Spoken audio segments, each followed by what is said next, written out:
An executive session may be held on any bill referred to the committee, but it will not be.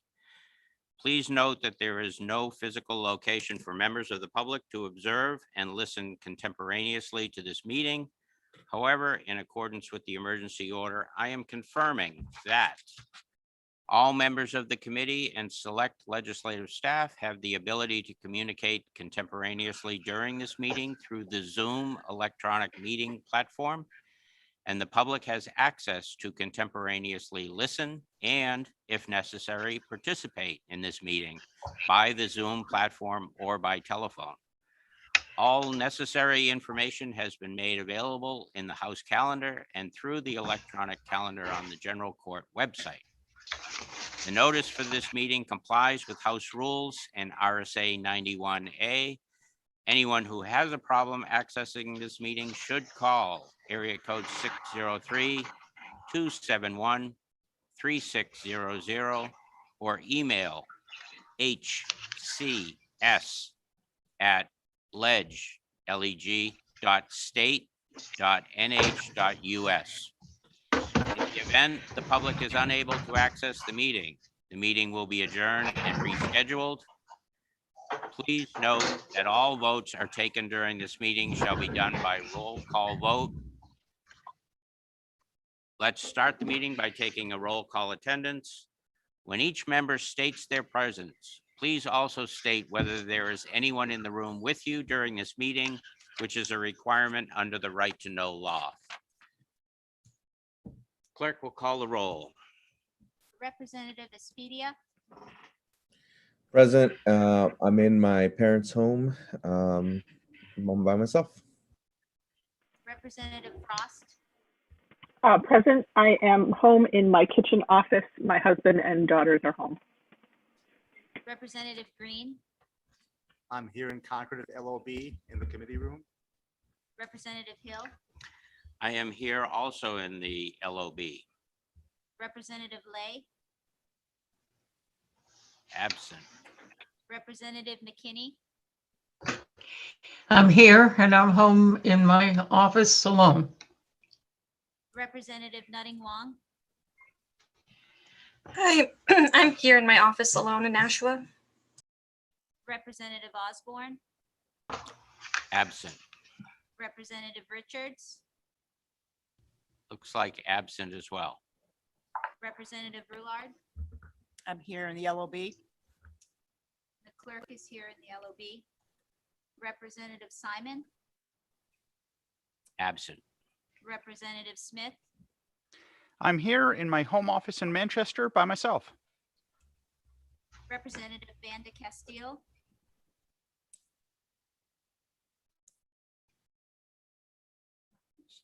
Good morning. I am present. I am at work in the office by myself.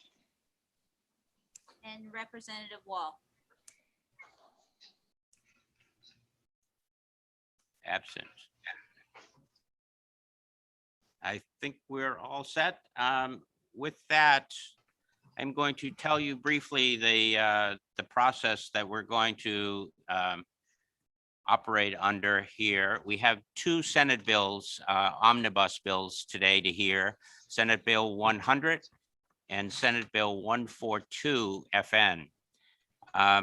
My plan for today is to introduce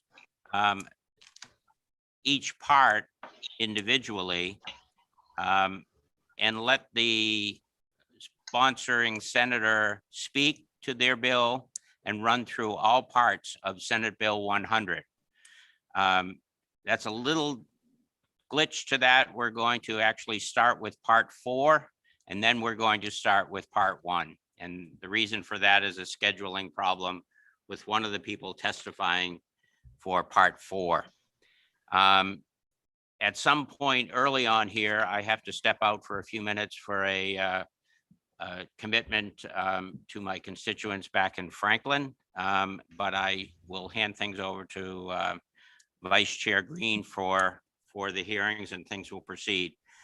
With that, I think unless there's any comments or concerns or questions, how we're going to do that, we'll go through, we'll introduce each have each sponsoring senator speak and then go back to each section and call on everyone as they have signed up and by part number. So right back to part 1, part 2, part 3, when we get to the general public. Any problems, concerns, anyone here? No one with the committee that I see hands up.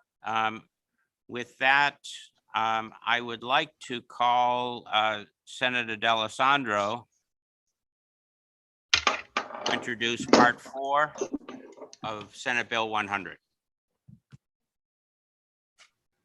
Do you see him? So here's my fallback.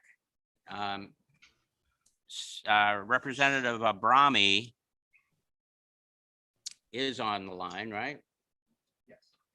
So could Representative Abrami, could you introduce Senate Bill 100, Part 4 and speak to it?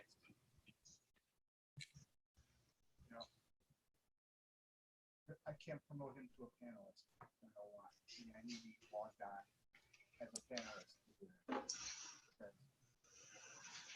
Can he testify without being a panelist? I'm sorry, who are you trying And to? Representative Abrami. Yes, I can bring him over. Thank you. Sure, and I just got the word that Senator D'Alessandro was on the way. Okay, he may speak second, I guess. All right, as soon as I see him, I'll bring him over. Thank you. Sure. Representative Abrami? Thank you, Mr. Chair. I appreciate you allowing me to go first. We're going to be executing some bills at 9:30 over in Ways and Means.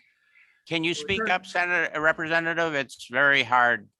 Sorry this about room that. to I will hear. speak louder.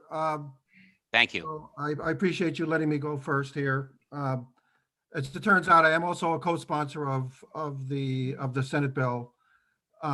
So this bill, it's basically a joint committee with the Senate to look at the charitable gaming, the regulations, the oversights, how charities are selected to be involved and all of that. And I was on a commission about 6-7 years ago, which we did something similar, and we felt it was time to do it again. So just so you understand, that there was two bills. There was one in the House and one in the Senate.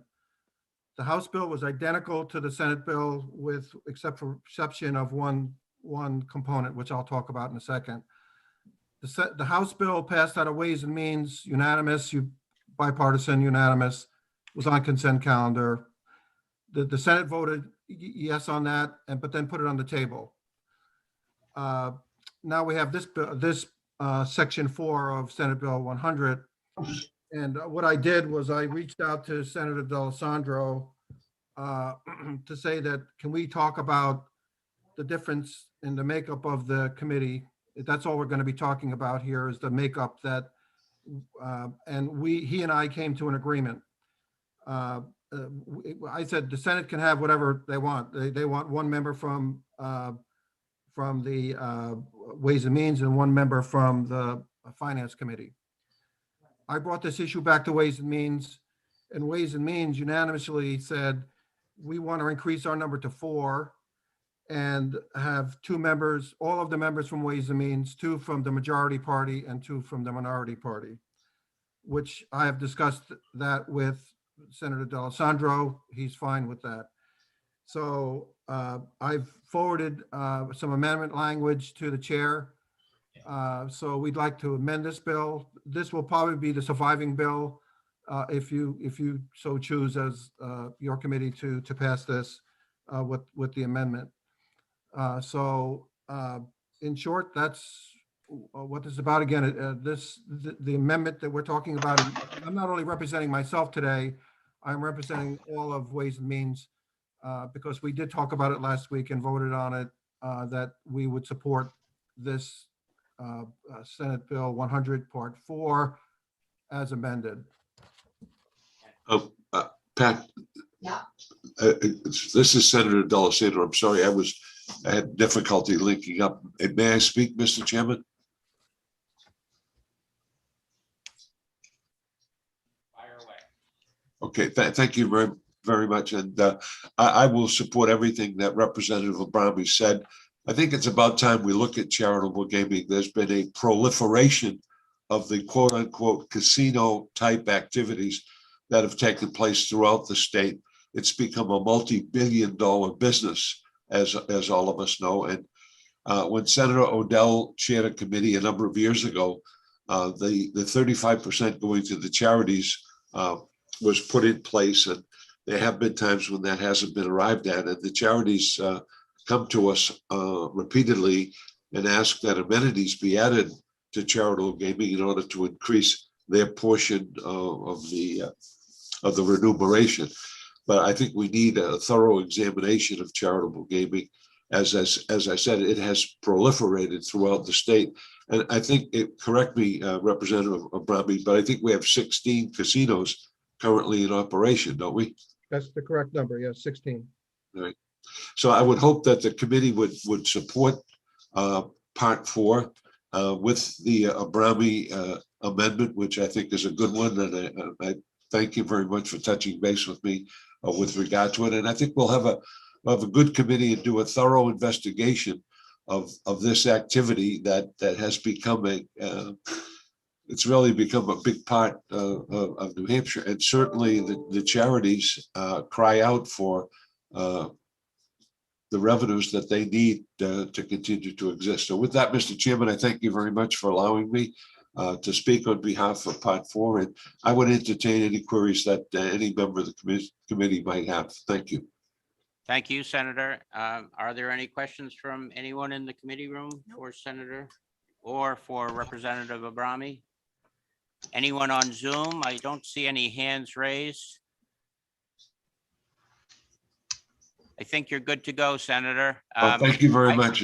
I have one question for Representative Abrami, that the amendment only deals with the membership of the commission, correct? Yes, that's all. Right. Okay. Thank you very much. Okay, thank you, guys. Thank you, Pat. Thank you, everybody. See you. Have a great American day, Patrick. Right. Okay. Thank you. So that will close part 4 of Senate Bill 100. From that point, what I'd like to do is, now that we've relieved our obligation for a scheduling conflict, I'd like to start with part 1 of Senate Bill 100. Call the sponsor, which is Senator Gray. Senator Gray, are you available? Yes, I am. For the record, I am James Gray, Senator for District 6 here in New Hampshire, and I'm at my home in Rochester, and I'm alone in the room. Part 1 deals with a very important thing, and that's the safety of our healthcare workers and other people in the hospitals. A few years ago, we did look at the state hospital and some incidents that were happening there. We had some success. That was when the current commissioner of Health and Human Services, Ms. Shibonette, was just taking over at the state hospital. And we had some successes, and we're trying to now look at some of the other hospitals. And right now, because of COVID and the isolation and other things, there are those that believe that the incidences of violence and workplace safety need to be looked at now. And we actually introduced this bill last year at the request of the hospitals. And as many of them did, died a COVID death. And we believe it's a commission that needs to happen, and we would request your support. Thank you, Senator Gray. Are there any questions for the senator? I have a question. Question from Representative Rouillard. Is this microphone on? Press the red button. I did press the red button. You should be on. I can hear you. You can hear me? Okay. Yes, ma'am. Thank you for coming today. The question I have about the hospitals and workplace safety, I know all the hospitals have protocols for workplace safety. Are they looking for root causes of incidents, or are they just trying to overhaul their policies and protocols with regard to workplace safety? It's pretty much up to the commission where this thing ultimately goes. But right now, there are those that don't believe that the rules that we have in place right now are adequate. There was a Zoom session that was held by Senator Sherman, and some of the doctors testified, and their solution was that law enforcement be more involved in patients or for patients that present themselves at a hospital. And I particularly don't believe that that is the solution. So we need to get the best minds in New Hampshire together on this issue and chart a path forward. Make sure that all those healthcare workers are taught about de-escalation techniques, which is one of the things that we used at the state hospital, which appeared to work very well there. So again, a representative, exactly where this commission is going to go, I can't tell you right now, but there are people on there that will be smarter than I about this issue. Thank you. Any further questions for the senator? Seeing any? Okay, thank you for your testimony, sir. Next, we have Senator Abard to speak first this morning. For part 3? Among others, yes. Okay, well, I'm here just on behalf of Senator Ward, who is the prime sponsor of this, and she couldn't make it. So I'm basically just going to introduce it as part 3, and it's a commission to differentiate the cost of education and the cost of care for children in a residential facility. And again, it's sponsored by Senator Ward, and that's about as much as I can offer at this point. So, any questions? Well, I guess I do have a question. Okay. Thank you for coming.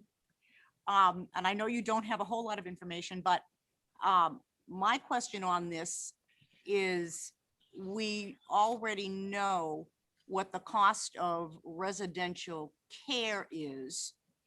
And it seemed to me that it would not be too difficult, although I may totally be wrong, to figure out what the cost of education over and above the cost of providing a safe place with a residential setting.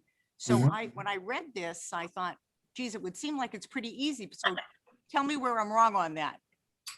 I can't tell you either way because I'm really not super familiar with this part of it. I'm just here just to present on behalf of Senator Ward, who couldn't make it at this time.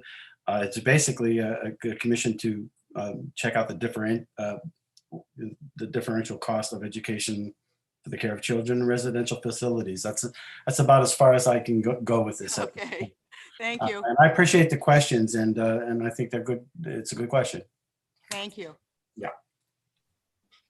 Mr. Chairman, I believe that Grant Bossy is also here to speak on behalf Okay. of Senator Ward. If you would please elevate him, the panelist, that'd be great. Yes. Do we see him yet? He's on his way. On his way, yep. Good morning, Mr. Chairman, members of the committee. Thank you for having me. My name is Grant Bossy. I'm the Majority Policy Director for the New Hampshire Senate. Senator Ward asked me to be around mostly to write down any questions you have so that she could answer them for you. 2 school districts approached her before the bill filing period and talked to her about disabled children with residential placements. Now, as you know, there are several ways we differentiate state adequate education aid based on the different needs of children, including special ed.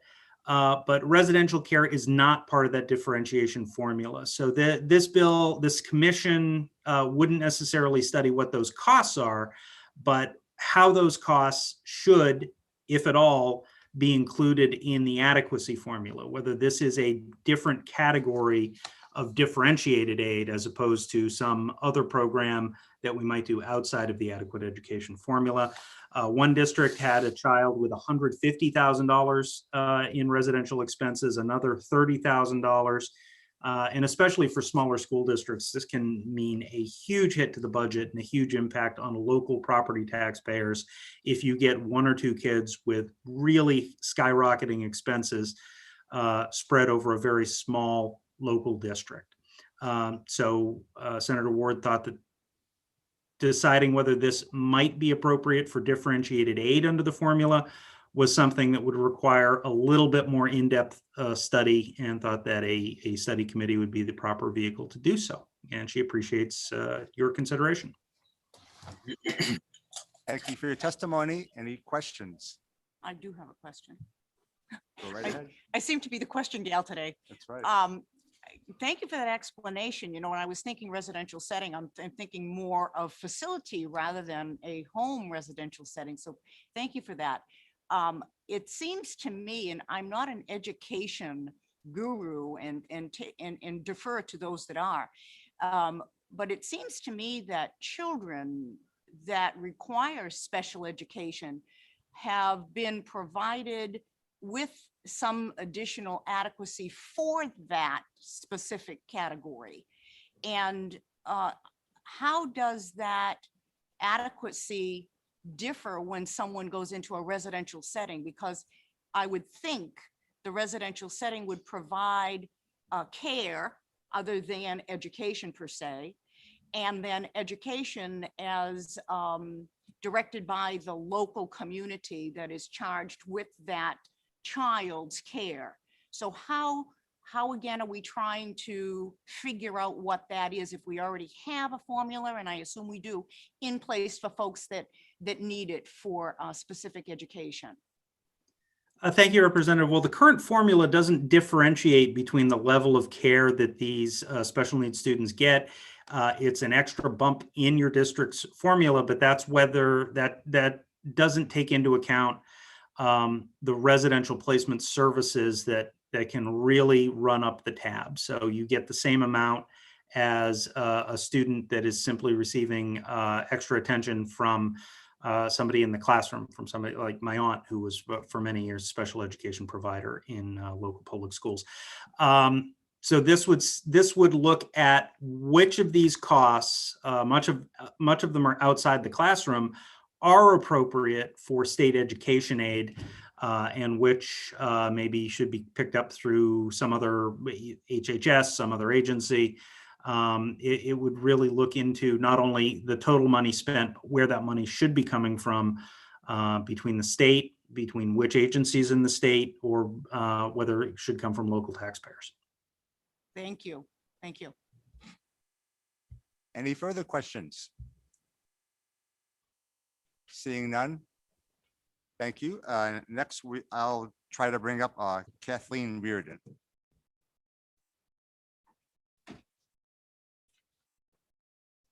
Hello, can you hear me? Yes, I can. So I'm speaking on part 2. Is this time you want? Aren't you talking about part 3? Well, what I'm doing now is I'm kind of moving down the list. Okay. The order just from top to bottom. That's all right. Okay. Okay. If you're ready for part 2 of that, I'm fine. I just wanted to clarify. We might be hopping around a little bit, but let's proceed in that way. Thank you. Mr. Chair, this is Senator Gray. Mm-hmm. Yes. It might be helpful if I actually introduce part 2 before you take Ms. Reardon. Oh, if you would, sir. Yes, please proceed. I'm sorry for the confusion, but I thought we were going to go to all the witnesses for each part before we introduce the second one. Again, for the record, I am James Gray, Senator from District 6, and here to introduce the section of the bill which deals with payments in lieu of taxes by charitable organization This part of the bill was requested by the Assessing Standards Board, which has many functions as we deal with the taxes. Right now, one of the things that the assessors have found is that there needs to be a good look at these payments in lieu of taxes. And that is why they've asked for this commission to do that. What portion should be taxable, what portion should not be taxable, all issues that because of the lack of money in various municipalities. So again, they think that this needs a good scrub, and they are willing to assist us in doing that. And you can see the list of other people that they've suggested be on that commission. So I would request that you would support this looking into the payment in lieu of taxes. Thank you, sir. I apologize for going a little out of order. My sheet here does not indicate who, some people have indicated what parts of the bill they're speaking on, other ones haven't. So if we skip around a little bit, I apologize. Now, if one of the things, Mr. Chair, one of the things that some of the other chairmen have done is that when you get to a part, if you ask the participants that are going to speak on that part to raise their hands, it probably would make it easier on you and the staff. That's a great idea. Thank you, sir. But let's bring up Kathleen Reardon then at this time. Thank you. Thank you for the opportunity to speak. My name is Kathleen Reardon. I am the CEO of the New Hampshire Center for Nonprofits, which is a nonprofit organization that is dedicated to strengthening and giving voice to our state's nonprofit sector.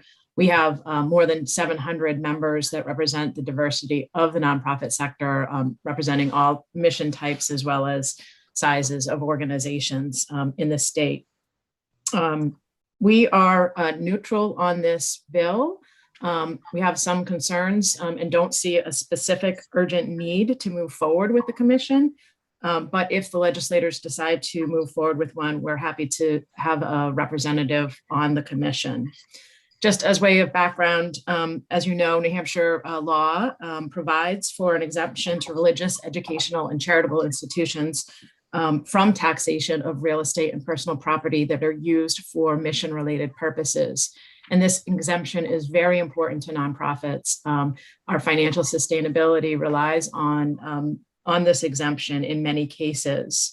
And you certainly have seen over the last year the critical role that nonprofits play in aiding the health and well-being of our communities, from nonprofit childcare organizations, make it possible for parents to get back to work. That's been really critical. Healthcare centers, educational institutions, all a wide range of organizations that are really part of the common good of our communities and essential. So we need to do what we can to make sure that these organizations are sustainable.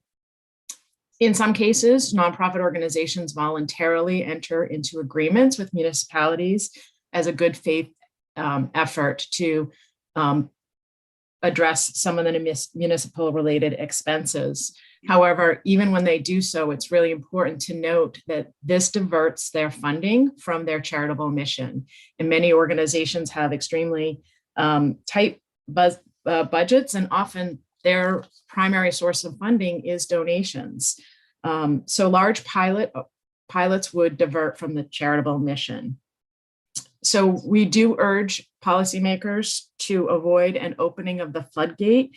We must be careful to not inadvertently create policies that encourage municipalities to collect revenue from nonprofits that are clearly exempt by law. Medium-sized, smaller organizations would not be able to survive such a burden. So that's very important. We understand that the Assessing Standards Board has an interest in convening this commission. Again, as the state's primary voice of nonprofits, we don't see an urgent need for this, but we will participate in the commission if the legislature decides to move forward with it. Thank you. I'm happy to take any questions. And do we have any questions, Ms. Reardon? Yeah, I have a question, Representative Smith. Proceed. Thank you for the information you presented. That's some good background. This section is dealing with payments in lieu of taxes. Do you have an example of what one of those might be? I mean, like a specific organization that pays them? Is that what you mean? No, like Or- what form these payments in lieu of taxes might be? I mean, are we talking about like donating a truck to the city? I mean, They're usually a cash payment in lieu of taxes. And it is a voluntary agreement that the nonprofit organization enters into with the municipality. okay, so it's still monetary. Correct. Thank you.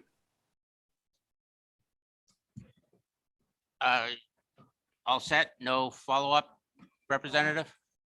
We're good? All good. Thank you, Um, Mr. Chairman. Yep. Representative Wall? Red, we'll keep it down. Thank you. Can you hear me?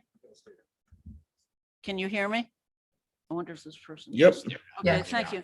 I know that with the current system, we do allow, in some instances, payments in lieu of taxes to attract businesses, for example, to New Hampshire. And usually that's for a certain time period. With these charitable organizations and all, are you expecting to have them be permanent payments in lieu of taxes or what? I'm sorry, what was that? Ms. Reardon, are you still on the line and can answer the question? I'm not looking for pilots to be permanent. What the question was, are pilots permanent? Is that the question? Representative Wall, why don't you? I'll repeat my Repeat, question. yeah. I'll repeat my question. Right now, we allow payments in lieu of taxes to attract businesses to New Hampshire, for example. For these charitable organizations, are we planning to allow permanent payments in lieu of taxes or what? Do you know? I don't know, but I don't think that the tax incentives to recruit businesses are the same as pilots. Pilots, again, are nonprofits are exempt from paying property taxes for the property that is for charitable uses. They may enter into an agreement with municipalities to offset some of the municipal costs for things like fire or, the regular municipalities. They, they're not a permanent thing. It's something that the organizations assess each year. Okay, Thank you. thank you. I have a question. Would you entertain one more question? Ms. Yep. Reardon? Yes, yes. I hope Representative I don't Rulau? have to push my blue button again, I No. hope. I'm all set? Can you hear me, dear? Yes. Thank you. I really don't know a whole lot about the pilot program. So my question is, does each municipality or each town have the ability to set payments in lieu of taxes or have agreements with the different charitable organizations? Or are they governed by something issued by the state with regard to percentages? The state law allows for pilots to take place. And again, they are voluntary. So they are negotiations that happen at the local level. Okay, and is it your understanding that this commission would like to look at this to see whether or not that should be changed? My understanding is that the commission, as Senator Gray outlined, wants to look at what is happening with the pilots. As I mentioned, we want to be sure that any conversation about pilots recognizes the important role that nonprofits play in our communities and doesn't open the floodgates for undue taxation when they're clearly exempt from taxes. Thank you. I see that Senator Gray has his hand raised. I'm assuming he would like to jump in to clarify some of the questions we've had. Senator Gray? If I could, Mr. Chairman, again, an organization, say a hospital, does take services from the community, water, police, fire. But it may be better to look like at a college campus, say in Durham, where a great deal of the services of that small town may be dedicated to that tax exempt organization, the university. And this is a way to recognize that in some cases, these nonprofit organizations can be a burden. And that's the reason for the pilot. The reason to look at these is that when you get down to the details, there can be profit centers or private businesses inside of these organizations that would not be exempt from taxes. If there is a lease to a particular piece of land over in Durham, for some commercial operation, that part of that should be taxable in some people's opinion. Others. So again, what we're trying to do is look at the whole issue, trying to seek out fairness between the organizations. We are not trying to take away the tax exemption for any nonprofit organization that's working within the law. Absolutely not. But we are trying to look at those things that are on the fringe to see if they are being treated adequately, and that the reporting of that pilot or the income that they're getting or whatever is being done properly. So again, I don't see, any hospital, any service organization being affected by this, other than if they say own a building and they're renting that building for a commercial operation to happen. And then that commercial, according to state law right now, should be taxed. If a community has in their town hall a building or a portion of a building that they rent to somebody, it is that should also not be taxed. Should be taxed. So if there's any additional questions on that, I'd be happy to try to field them. No, thank you. That helped a lot. Thank you. Any additional questions from anyone on Zoom? See no hands raised. No. None inside here. Are there any other people wishing to testify on part 2 of Senate Bill 100? Now would be a good time to raise your hand. There are a couple of hands up, Mr. Chairman. Chair would call Paula Minahan, who is from the New Hampshire Hospital Association. Good morning, Mr. Chairman, members of the committee. For the record, Paula Minahan, Senior Vice President, State Government Relations with the New Hampshire Hospital Association. I actually wanted to testify on both part 1 and part 2, if you would allow me to. I was not following the order of testimony. I apologize for that. No, I think that actually is our problem. What I would like you to do is continue on testifying with part 2, and then we will circle back and start with part 1. Okay, certainly. So I do want to testify on part 2 as well. We are not, the Hospital Association is not supportive of the commission to study payment in lieu of taxes or pilots, as they have been referenced. This bill was introduced last year, but did not pass out of the Senate Election Law and Municipal Affairs Committee. I did submit written testimony for both parts 1 and part 2, so I will not go into a lot of details. As Ms. Reardon, I completely agree with what her testimony indicated. We have concerns about this commission, not exactly clear what will result from it. but I can explain. Hospitals are big, obviously, big charitable institutions. The hospitals make it a priority to engage and collaborate with the community partners to share resources, skills, expertise, leverage opportunities to meet the most critical needs of their communities and make the vision of a healthy place a reality. We do have significant concerns about this part 2, which would establish a commission that in lieu of payment, in lieu of taxes, hospitals do pay 23 of New Hampshire's 26 community hospitals are nonprofit. 3 of them are for-profit under the HCA umbrella. And they are, as Ms. Reardon indicated, exempted from property taxes under RSA 72. Some of them, however, have negotiated and made arrangements to make payments in lieu of taxes, otherwise known as pilots. Those are decisions made at a local level, and we believe that's where these decisions should remain.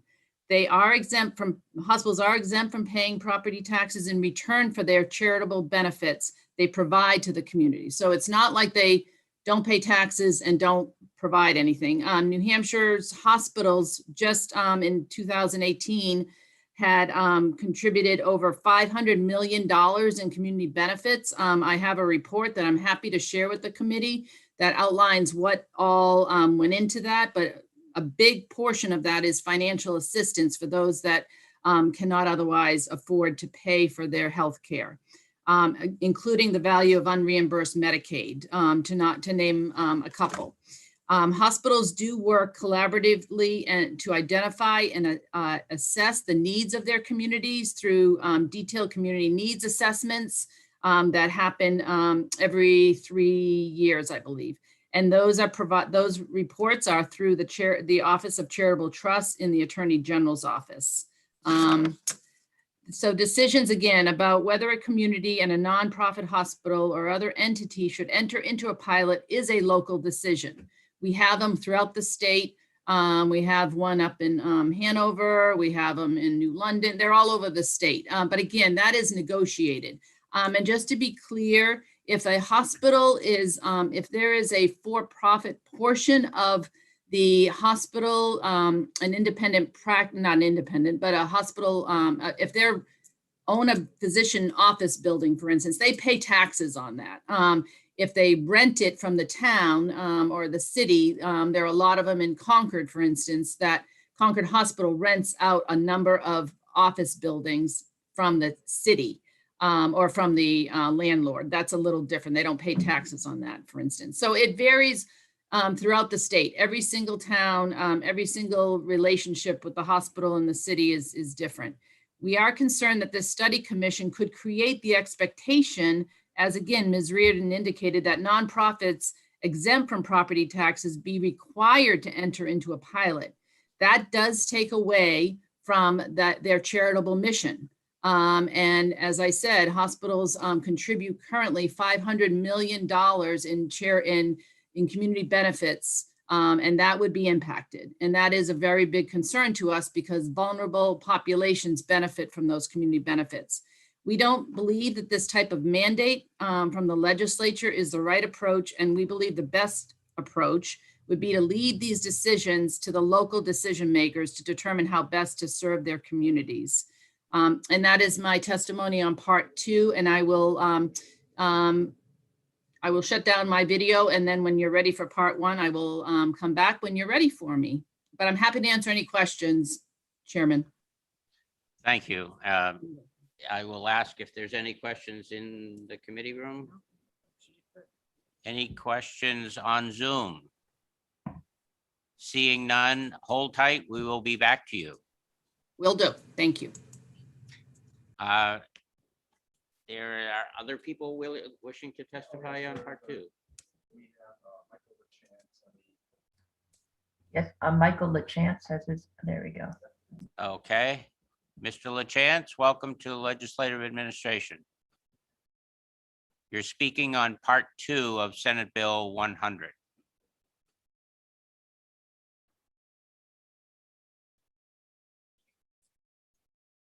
Mr. LaChance, you're muted. There you go.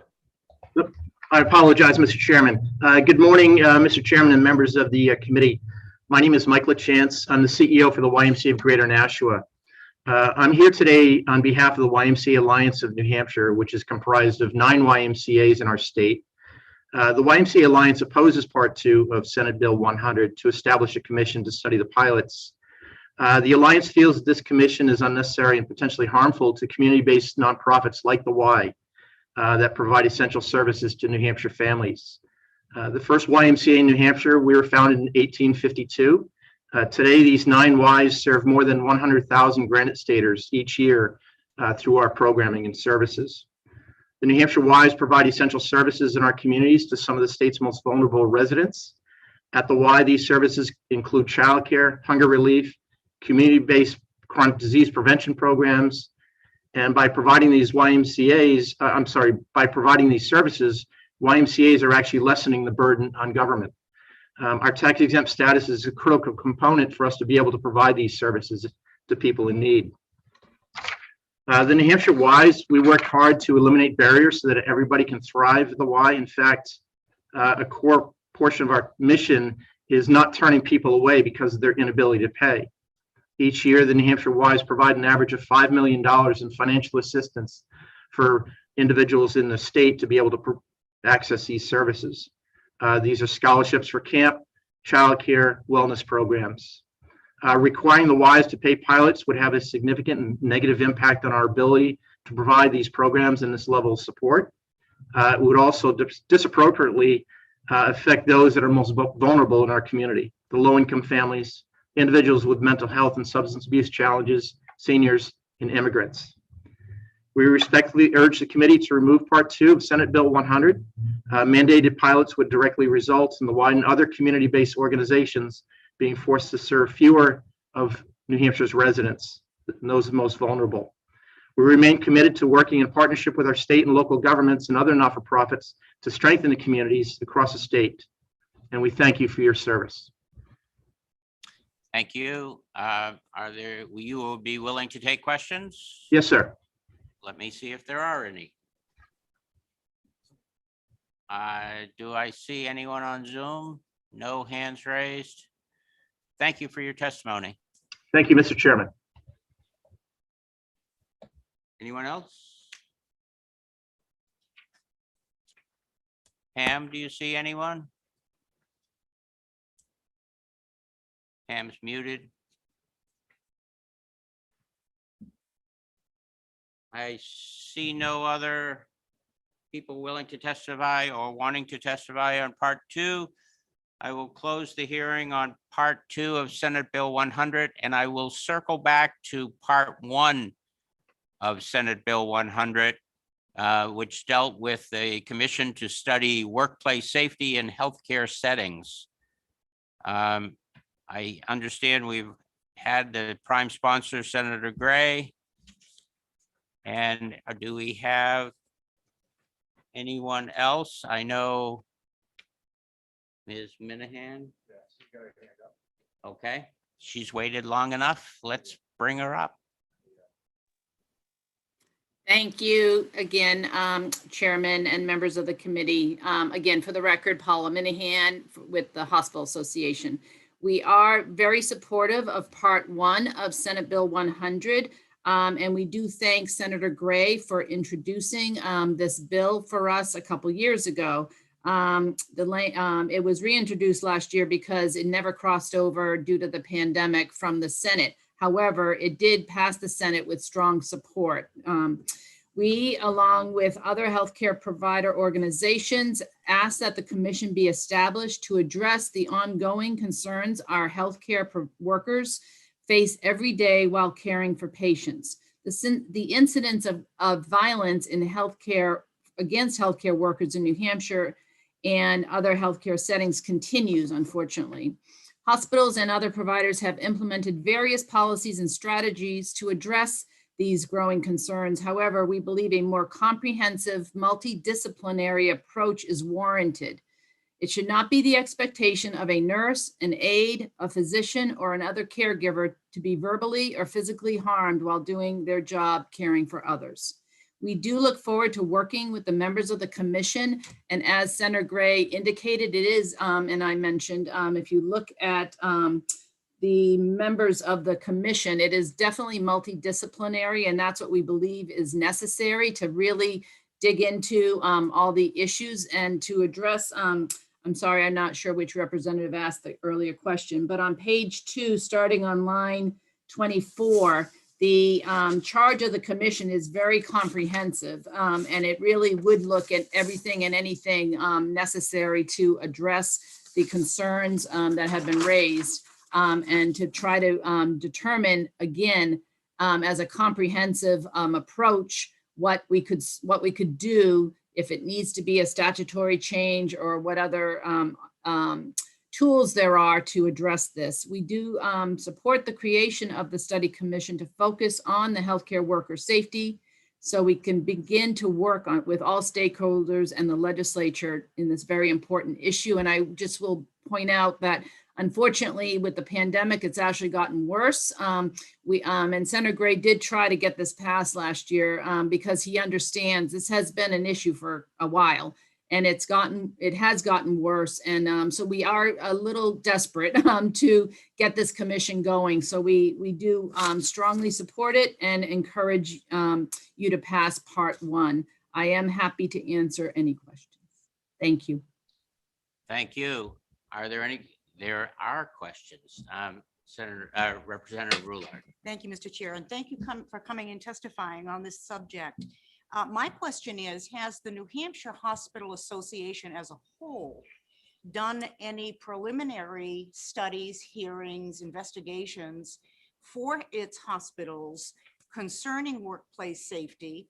And as a second part of that question, and if they have, what has come out of that study, that collaboration among the different hospitals across the state? Thank you for that question, Representative Rulo. So a couple things. The security officers collect information on a monthly basis regarding some of the incidents. That's confidential, but the idea was to aggregate that information for the commission.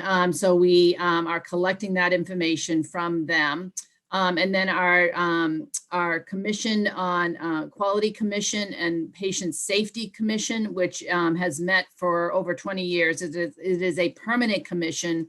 The legislature made that a permanent commission a couple years ago by a bill sponsored by Senator Rosenwald. They have also been working on this issue. Again, that is protected information. That is the way that the commission has been established. So various hospitals, that includes every single hospital in the state and every single ambulatory surgery center in the state. They have been working on this issue as well in various components. And then I think I apologize. Senator Gray was talking about some of the training, the de-escalation training. That was started actually by the state hospital, and it's called SECURE. It's an acronym, and I apologize. I should know what it is, but I don't off the top of my head. And that is basically de-escalation training that we got a grant. The Foundation for Healthy Communities, which is an affiliate of the Hospital Association, was able to access a grant to pay for that training. And pre-pandemic, the folks, including the chief security officer, who's part of the state police from the state hospital, was going around training hospital ED staffs and others throughout the state. And a number of hospitals took advantage of that training. Unfortunately, that got shut down when the pandemic hit last March, and has not started up again due to our limitations with visitors, et cetera. So I would say that we've done a lot. The problem is we can't go further without getting others involved, including the court system, including the state. There are limitations relative to what can be done based on state law. So that's why we need the commission. And as Senator Gray said, he brought a number of stakeholders together. Oh gosh, Senator Gray, I'm trying to remember when that was, but probably 2018, when a constituent of his raised this issue, and we've been working on this ever since. So again, yes, the hospitals do a lot. It's not a multidisciplinary approach. And that's what this commission would be charged with. Follow up. Thank you for that. I understand that security officers have been collecting data. I also understand that the Quality Commission working on it has protective information. And I also understand that training has occurred through the Secure Act. My question really was, has the New Hampshire Hospital Association created a group of folks to look at all this, understanding that we do have some information that's protected that could be set aside in just the incident or whatever it was brought forward? Has the New Hampshire Hospital Association sat and met to deal with the issues, the quality issues, and the training issue, and talked about the best practice for them going forward, rather than bringing it forward to the legislature in a commission where there's already a commission that perhaps some of this thing can be brought up? So I would say that, yes, they have, again, done this primarily through the Quality Commission.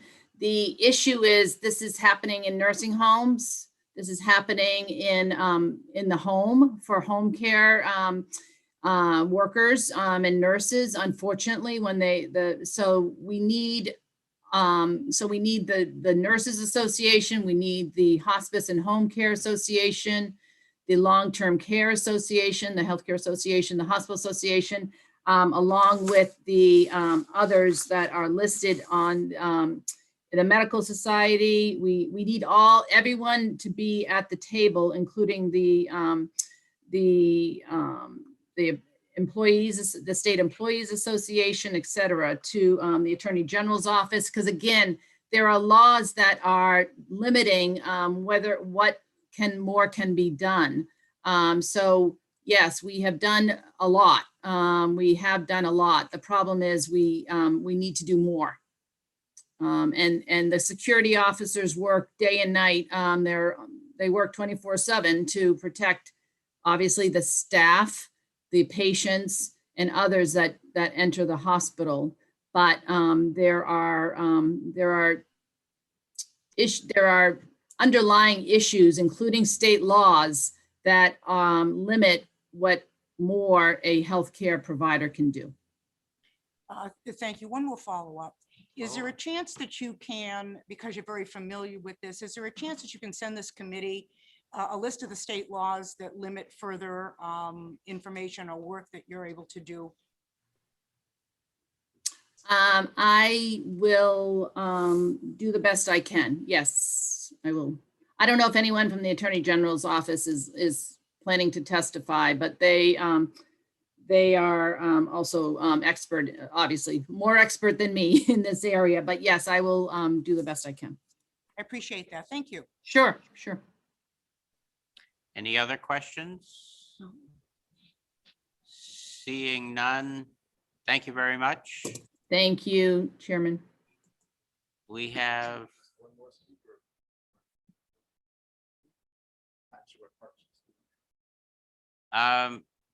we do it. Ms. Widmer, are you speaking on part one? It's not clear on the sheet we have.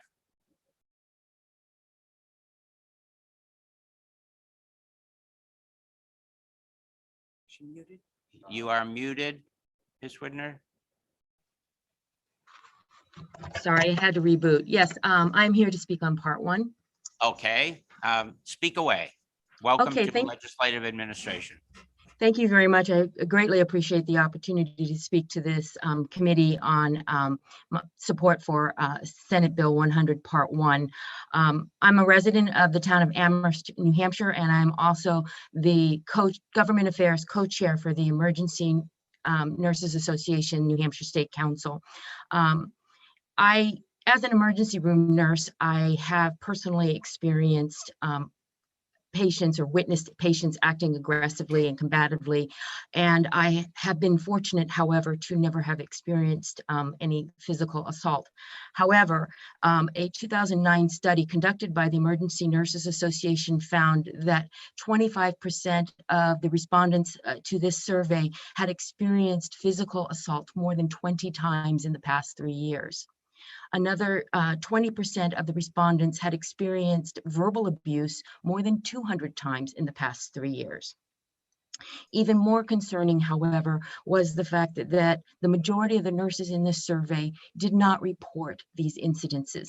The reasons are multifactorial, such as they understand the patient was not in their right mind, that they were perhaps experiencing delirium or dementia, and they didn't want the patient to get in trouble. But nonetheless, this is a pervasive problem within all healthcare settings. And I would echo what Paula Minahan mentioned, that it's not strictly limited to emergency departments and hospitals, but it's pervasive or happens in all healthcare settings, ambulatory care settings, long-term care settings, home care settings, so urgent care. So it really needs to be a comprehensive commission to examine this problem extensively. Further, I'd add that the American Nurses Association conducted a survey in 2019, and the results of this survey of tens of thousands of nurses across the country found that 1 in 4 nurses had experienced a physical or verbal assault. Yet again here, 20 to 60% of these assaults went unreported by the nurse. I worked with Paula Minahan back in 2018. I participated in the meeting that Senator Gray called of multiple stakeholders. At that time, I was the executive director of the New Hampshire Nurses Association, which I'm not currently in that capacity. And at that time, we orchestrated a study done for Merrimack County here in New Hampshire. And that study found that 24% of the nurses reported experiencing physical acts of aggression and 35% experienced some level of verbal aggression. And again, almost 20% reported that they didn't report these incidences. So I really want to encourage, one other thing, I've reached out to a emergency nurse colleague, and I'm hopeful that she's here to testify today or will submit written testimony. But this nursing colleague was assaulted in the emergency department while on duty back last fall and was strangled to unconsciousness by a psychiatrically boarding patient. In fact, when I was in graduate school, I wrote a paper because the patient attacked a nurse at Elliott Hospital back in 2015, and that patient was killed as a result of this attack. So the paper I wrote was on the issue of psychiatric boarding in the emergency department, and that we need to do something about that. And fortunately, the state did look into that, and I was pleased that had become less of a problem, of course, until the pandemic came out, and the problem has been exacerbated. So anyway, thank you for your time, and I'm more than happy to take questions on this subject. Thank you for your testimony.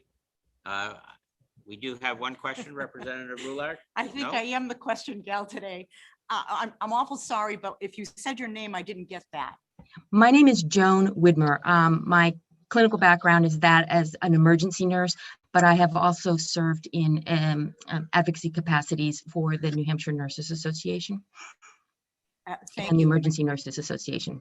Yes. Other than just getting your name, I do have a question. Certainly. Given the fact that the folks that come into the emergency room may have psychiatric issues, whether it be the elderly with dementia or the violent or mentally ill folks that come in and actually are the ones that do the assault, it seems to me that the verbal abuse and some of the physical assault is combined as a problem.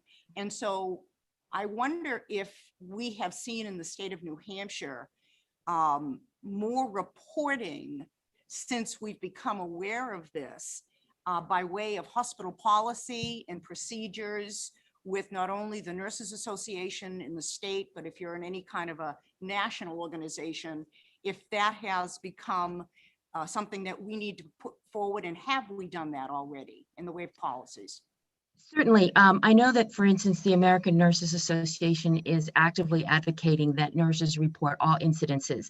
And I know that there are superstructures in place within most hospital organizations to encourage reporting. However, I remember in a conversation with Paula Minahan several years ago, and she mentioned that, you know, the number of reported incidences by hospitals varies dramatically, if memory serves me, from 0 to 400 incidences in the past year. So clearly there's a discrepancy regardless of hospital institutional size that is an issue of whether things are reported or not. And I think to some extent it depends on the nurses management and or the executive management within the organization. But again, that is limited to hospital settings, and this situation is not at all limited to hospital situations.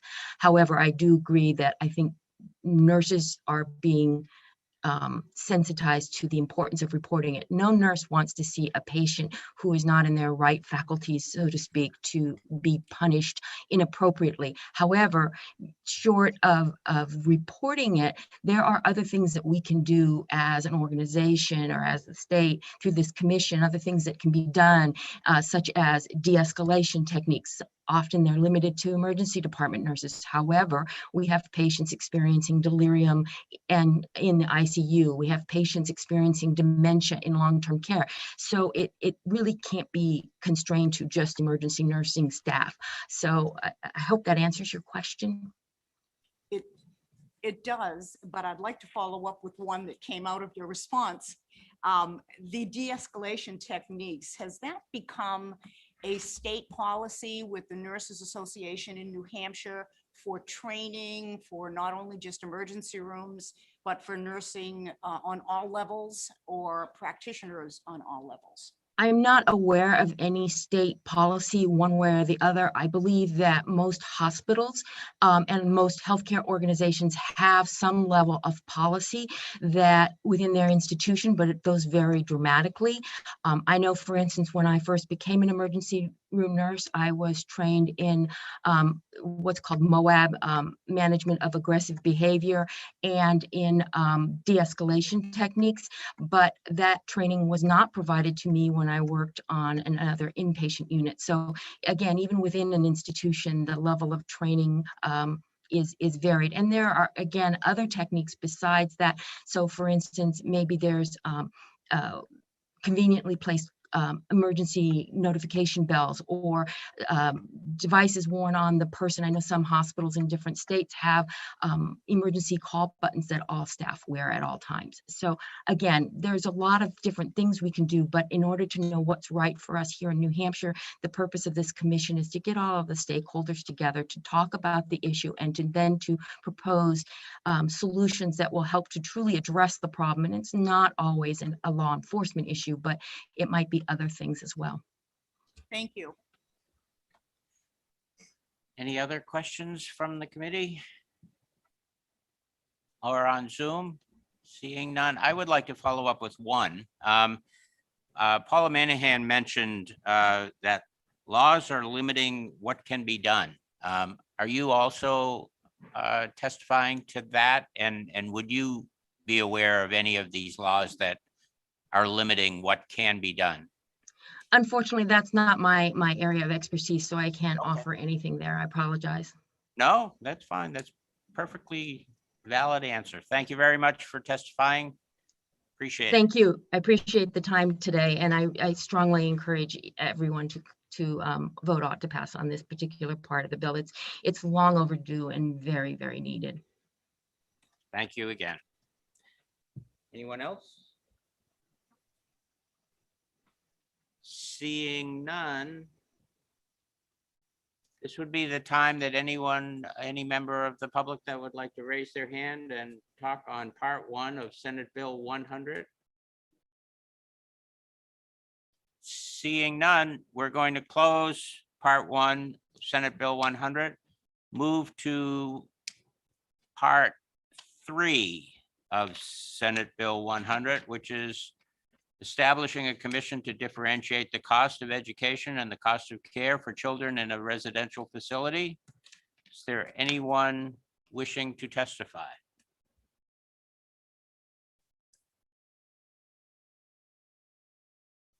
This is exactly the experience that they had in the Senate when this bill was heard. No one testified, no one introduced it, actually. Actually, Mr. Chairman, I think we did talk about part 3 earlier. Right. It was introduced here by Senator Avard, but that was at my behest because we didn't have anyone sign up to introduce it. Right, Grant Bossy appeared for Senator Ward. But Oh, okay, great. And Mr. Bossy spoke on part 3? Yes, he did. Okay, great. I'm catching up here too as well. it's complicated. It is. So having no one else willing to or wanting to testify on part 3, I'm ready to close the hearing on part 3, and we've already done part 4, so we would jump to, right? Have we talked to part 4? We introduced. Right, but anyone, is there anyone signed up or anyone wanting to speak to part 4, establishing a committee to study charitable gaming?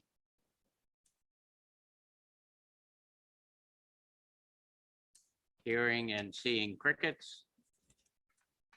We will close the hearing on part 4 of Senate Bill 100 and move to part 5 of Senate Bill 100, establishing a committee to study the effects of COVID-19 lockdowns, quarantines, and school and business closings. All right, who do we have? All right. Has this been introduced yet? Yeah, that was not introduced? No. Senator Avard didn't I introduce didn't it? see he did. Part I've 5. I've got a text message from Senator Avard saying he had to leave. I thought he was going to testify. He was going to introduce all. He didn't do 5. Okay. All right. Is there any other sponsors of part 5 that we could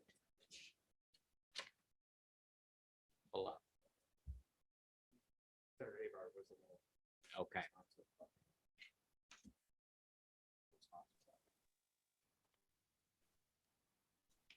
Senator, Representative Roulard, would you mind introducing part 5 of Senate Bill 100 so Sure. that we can entertain testimony? Sure. My name is Claire Roulard. I am a member of the Ligi Admin. I'm introducing Part 5 of Senate Bill 100, which is establishing a committee to study the effects of COVID-19 lockdowns, quarantines, and school and business closings. Thank you. And hearing that there are 2 people wishing to testify, one was. Okay. Yep, let's bring up Representative Horrigan. Welcome to Oh. Legislative Administration. Well, thank you very much, Mr. Chair. I'm Representative Timothy Horrigan from Stratford County District 6, the towns of Durham and Madbury, or as I like to call it, Greater Madbury. I think this part 5 is valuable. I think you might want to reword the section a little bit because now, of course, it just says the effects of COVID-19 lockdown, quarantine, school business closings, but and of course you can study, I guess, the beneficial effects because I think the COVID-19 pandemic, the virus is one of, it's extraordinarily dangerous. It's killed more people in the United States, I think, anything since the Civil War, killed millions nationwide, and certainly the various things that we tried to slow down the spread of the pandemic, they worked, but they did have some side effects. And I think that this is like just this proposal a little bit overly slanted towards the negative effects of the various public health measures that were taken. So maybe rewording it a little bit would be nice, and actually might even be good to have some better data about the actual effects of the virus itself on the people in New Hampshire, because I think there's a little bit of lack of clarity on that.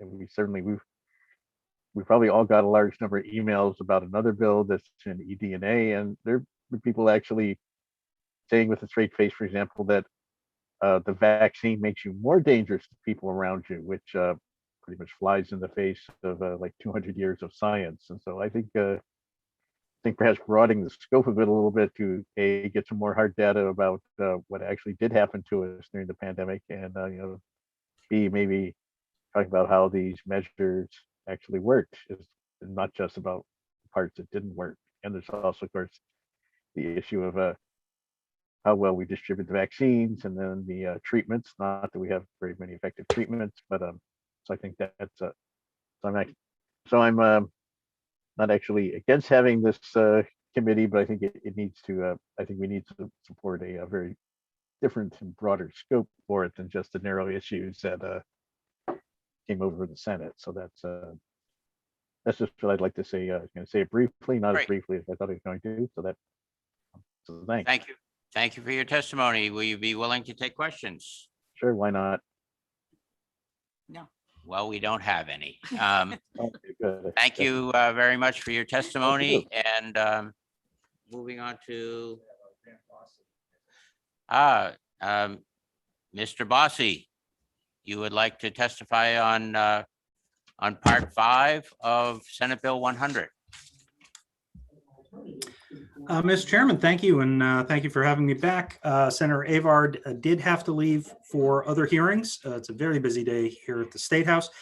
He wanted me to talk to you about the reasons he introduced this commission. A constituent actually came to him with a request that there are unintended consequences to the unprecedented actions we've taken over the last year to slow the spread of the COVID-19 virus, particularly among vulnerable populations. And I think we're just starting to realize what some of those are. The senator thought it would be a good idea to have a disciplined look at the effect that the isolation that we've imposed on ourselves has had on vulnerable students, on people with PTSD.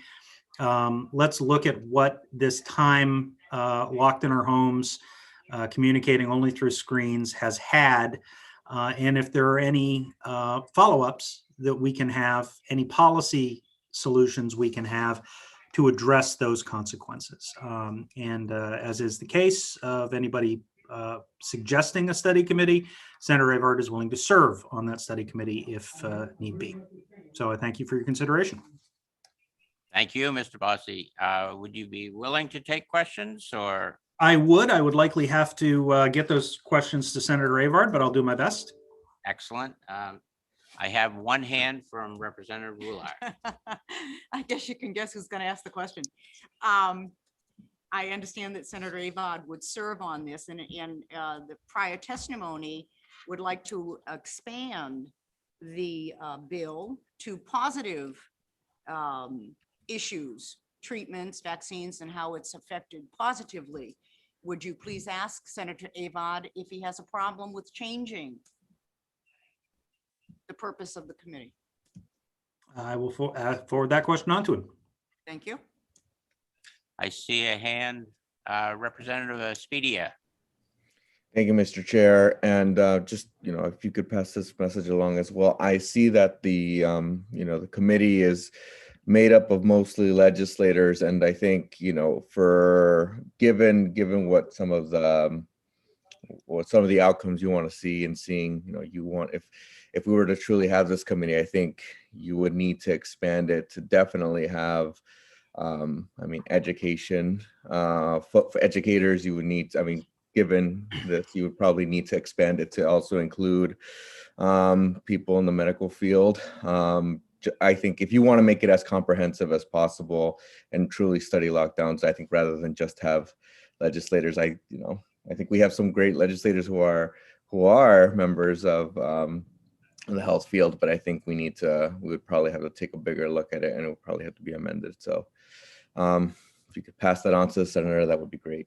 Sure. Representative, I think what you're talking about would be the difference between a study committee, which is generally made up of legislators. It's a group of lawmakers that create this ad hoc or sometimes official group to study a particular issue. And what you're talking about would be a study commission, which would say have the Commissioner of Education, the Commissioner of DHHS, and a number of stakeholder groups that are laid out in a larger, more formal process.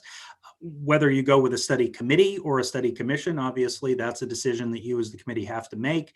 Senator Avard thought that this would be appropriate as a study committee, and nothing would preclude that committee from calling in Commissioner Adelblue, Commissioner Shibinette, experts on PTSD, experts on dealing with children with autism. Whatever experts need to be heard from could then be brought into the study committee to make sure we heard from them. So I don't think there's anything inconsistent between what Senator Avard is looking for and what you're talking about. The question is just what sort of structure are you having? Do you want a study committee or do you want a study commission? All right, awesome, thanks. No further questions for Mr. Bossy?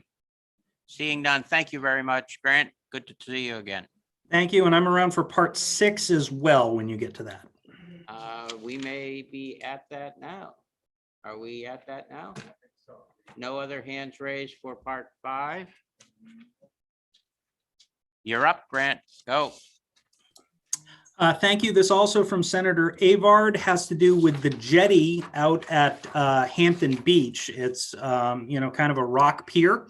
And it's 0.4 miles extending out into the Atlantic Ocean. It is a very popular hiking trail. People like to walk out onto it and kind of get the view from the middle of the ocean as opposed to from the beach. However, it is not particularly safe.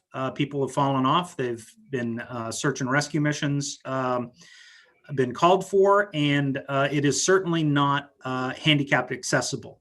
So people with any sort of, whether from wheelchair or just walking, people that have trouble walking unassisted and need a cane, they can't go out on the jetty. So Senator Avard wanted to study the idea of building a pier out over that jetty so you could have accessibility to the public in what is a very popular destination on Hampton Beach, and would ask for your consideration. Thank you very much. I know we have a representative wanting to speak to this. Representative Renzullo, are you available?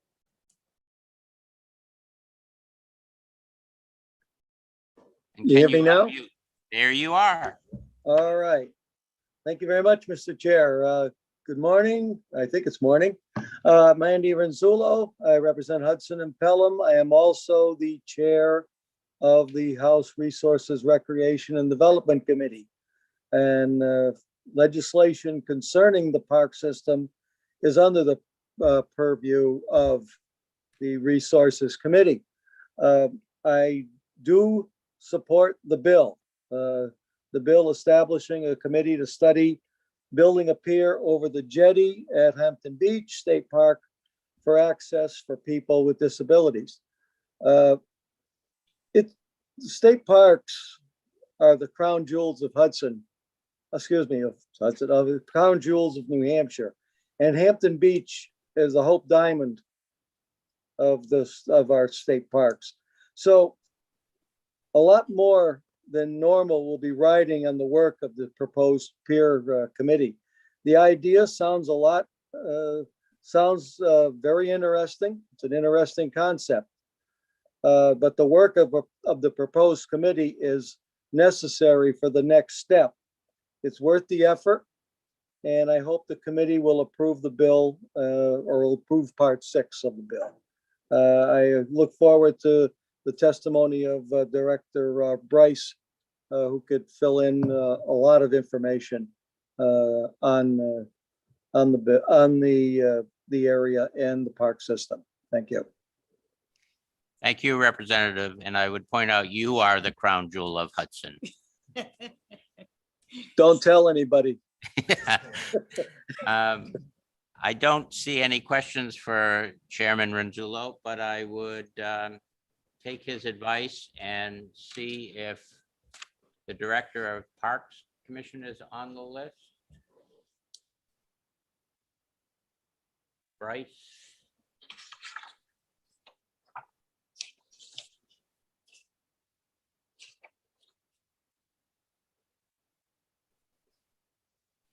Do you know, Representative, if he was testifying today or just signing up? I did receive written testimony from him. Okay, I just assumed that he was testifying. If not, I do have his written testimony here in front of me. I don't know if you want me to read it, or does everyone have copies of it? Could you paraphrase it? I think we do have copy. I have a copy. I don't know. I think everyone else does. Were there particular highlights that you would like to mention? Yeah, he does support the study committee. So he does support the bill. He does speak to the collaboration that the Governor's Commission on Disability that the parks have had with issues concerning the disabled. Yes, he mentions the work with Fish and Game Department to construct an accessible fishing platform at Franconia Notch State Park. He also underlines that it's important to note that the New Hampshire State Parks is operationally self-funded through the revenue collected from fees, services, rentals, and retail. So expanding visitor access to the state park is a worthy endeavor. And provided we have to continue, make certain that we continue the park's revenue stream to ensure the long-term viability and financial health of the state park system. He asks that the study committee, he goes on and asks that the study committee consider identifying the appropriate agencies that will be responsible for the inspection and ongoing maintenance and repairs of the pier. So he said, "Thank you for the opportunity to submit this letter," and that's it. But I think he is in favor of the committee. Thank you, Representative. Thank you. Would you be able to explain a little bit? I understand a project like this, the pier over the jetty, would not be from the general fund. It would be handled from their own self-contained revenue source? No, well, first of all, I don't know where the funding would come from. That would be, I think, something that the peer committee would have to decide on or look for. There are no general funds for operational activities on the park. In other words, the people paying the tickets or getting in, is all that is the source of park funding. Because the plates and other items. The parks system does get funds from the state for capital improvements. So there have been capital improvement funds from the state to my knowledge, but no operational funds, no general funds comes from that. Where the funding would come from is a good question. I mean, the committee, but the committee will have to find out. Possibly, just looking ahead, knowing that the availability of federal funding might be available, especially there seems to be a lot of money flying around. So, but again, these are all things that this committee would have to look at, and I would hope they'd look at it. Yes, it would. Anything else? Did I answer your question? I don't know. You did. I did. I'd like to just follow up on that. Lately, I've been hearing on the news that that the governor is interested in using some of this federal money for 4 different projects, one of which was state parks. Would that be a trigger for something of a project like this? Is that the kind of thing? They did indicate that none of the rules had been received as yet, but is that the kind of money you're talking about from the federal government? Obviously, I don't know specifically the rules. I have not talked to Director Bryce about what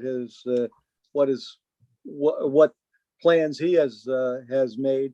But again, if I were on the if I were on this committee, I probably would be asking that exact same question that you are. Speaking of the committee, I believe in an earlier conversation, you had mentioned that you would be submitting amendment information to me for the membership of this committee. If you would like, I will do that, or I can do or I can do it right now, or I could do it now, or I can I would prefer something in writing that indicates your suggestion. Right now, it shows 2 members of the Senate appointed by the president and 3 members of the House of Representatives appointed by the Speaker. My understanding was you thought that could be further delineated. Yes, I do. Would you? Yes, I will. Yes, I will submit you that in writing after this meeting. Thank you. Thank you very much. Any further questions for Chairman Renzullo? Seeing none, thank you very much for your help. Thank you. Any other members of the public or members on Zoom that would like to speak about or on Senate Bill 100, Part 6? Study building a pier over the jetty at Hampton Beach for disability access. Seeing none, I will close the hearing on Part 6, and I will close Senate Bill 100. With that, I'm going to move to, since we're past the time I allotted for, by a half hour, Senate Bill 142. This has multiple parts, 3, I believe.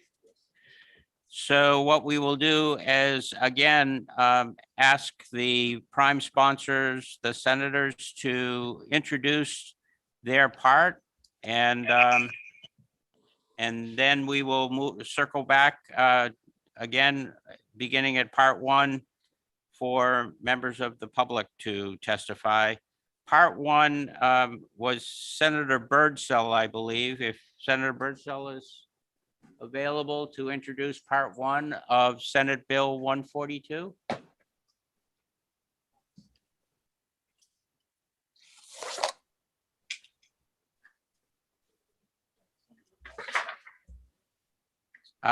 Is anyone available for Part 2? Oh, no. Up, I see a hand raised. That's Senator Carson, I think. Right. Good morning, Mr. Chairman. Good morning, Senator. You're here to introduce Part 3? Yes, I am. Do you have anyone to introduce parts 1 and 2? I do not. Okay, if you don't mind then, Mr. Chairman, I will make it easy for your committee and I will introduce all 3 parts. Please be aware that I have to be, off by 11 because I have another hearing that I must attend. That's the season, Senator. I know. I'm ready for you, though. If you would like to go ahead and introduce 1, 2, and 3, that would be terrific. Okay, thank you. Thank you very much, Mr. Chairman. For the record, my name is Senator Sharon Carson. I have the pleasure of representing Senate District 14, which comprises the towns of Londonderry, Hudson, and Auburn. And I have for your consideration this morning, Senate Bill 142 FN, which seeks to adopt omnibus legislation relative to certain study committees. This bill seeks to, in the first part, reestablish the commission to study the incidence of post-traumatic stress disorder in first responders. It also requires first responders to have mental health training focusing on post-traumatic stress disorder. The second part is relative to the commission to study barriers to increased land development in New Hampshire. And the third part seeks to establish the commission to study grand families in New Hampshire. Mr. Chairman, my testimony to open is basically what Senator Birdsall had told our committee, which is the Senate Executive Departments and Administration Committee. She said the commission has existed for the past 6 years and there is still a lot of work to cover. Let's see, it also dictates that the commission will study and requires mental health training for first responders. She said that she was working on an amendment to include workers' compensations, definition of first responders, including firefighters, first responders, emergency medical services personnel, and dispatchers. You will find, Mr. Chairman, that that language has been included and was amended by the Senate. And she also said it requires police officers to go to the Fire Academy for mental health training, focusing on post-traumatic stress disorders. The committee also amended the bill with a section to include a representative from the Department of Corrections. That was recommended by the department. Mr. Chairman, are you going to go section by section, or would you like me to hold on and have folks testify on the first section? Actually, I would like to come back to the first section and have folks testify on that. Okay, that's fine. Yep. I will stay on, and you just let me know when you're ready for the second part. I'm ready for the second part. Okay. This bill was filed by Senators Perkins Quokka. And she Can I said just the reason. interject? She is available to speak. Exactly. Okay, that's terrific. I'm confused, however, about or concerned about your need to leave by 11 o'clock. Would it be possible, Senator Perkins Quokka, for Senator Carson to speak on part 3 so that she would be available to head to her meeting? Would that be all right with you? However you'd like to do it, Chair, is fine. My introduction is very brief. Okay. Why don't you go ahead? Why don't you go ahead with your introduction to Senate to part 2, and then we'll allow the remaining time to Senator Carson. Okay, sounds great. Good morning, committee members. For the record, I'm Senator Rebecca Perkins Quokka from Senate District 21, representing the city of Portsmouth and the towns of Madbury, Lee, Durham, Newington, Newmarket, and Newfields. I'm the prime sponsor of Part 2 of SB 142 FN, reestablishing the committee to study barriers to increased land development in New Hampshire. The reason for reestablishing the commission, previously known as the SB 43 Commission or the Density Commission, is that it did not get to complete its work. I hope that we can all agree the need for housing is urgent in our state, and it's imperative that we continue pushing to find solutions that we can add to the toolbox. Our job at the state level is to provide support, resources, ideas, and tools to our municipalities so they can meaningfully engage in planning and policy conversations around housing and its own future, with awareness of the overall impact to the state and our economy. Due to the pandemic, this important conversation initiated by Senator Fuller Clark was unable to meet sufficiently to finish its mission. So I asked the committee to vote ought to pass to allow the group to resume its work and look ahead to the next wave of housing legislation. Thank you, Mr. Chair, and I'm happy to answer questions before or after Senator Carson introduces part 3. Thank you, Senator. I will be back to you. Senator Carson, can you go with part 3? And I sure can. Thank you very much, Mr. Chairman. The third part of the bill seeks to reestablish the commission to study grand families in New Hampshire. This was a piece of legislation that was passed a few years ago, and it was noted at the time as being the first in the nation piece of legislation during the opioid crisis to involve grandparents in the process. They have done an incredible amount of work and have been a great resource for the Division of Youth and Family Services and Department of Health and Human Services. And all this legislation does is it allows it to continue its work for 5 more years. And I'd also like to bring up the point that they have also been affected by the opioid, not the opioid, but by COVID, by not being able to meet. So that hasn't helped either. I just recently read an article that because of COVID, we've kind of put the opioid issue on the back burner. And unfortunately, they're predicting that this issue is going to surge to the forefront again, just because of the isolation and the other social byproducts, I guess, if you want to call it, of COVID, and that they're predicting we're going to see a surge of cases where people are going to need help because of an addiction to an opioid. So we'd like to keep this commission in place, allow them to continue to work, providing resources to families and to the state, and quite frankly, to the legislators by providing accurate and up-to-date information on what grandparents face when they're given custody of their children. We had passed a law a few years ago that gave grandparents really the first right to take their grandchildren rather than putting them in foster care. We think this is a great thing, and it has worked very, very well for us here in New Hampshire. All 6 New England states do have commissions on grand families. And again, we just like to be able to continue this commission, to be able to study this issue and to be able to work with the state and with families and local communities on helping these families through what I think we can all agree is a very difficult time. So at this point, Mr. Chairman, I will conclude my testimony. Thank you. Thank you, Senator. Do you have a minute or two if there are any Yes, questions? I'll be more, I will try to answer some questions. If not, hopefully there's going to be some folks who will be able to answer your questions better than I can. I have one question from you from Senator Roulard. Senator Roulard, he just elevated Oh, me. sorry. Thank Hey, you. Senator, I like that idea. She's always been a senator to me. I appreciate you coming today. This is a very important commission, and it's done some great work.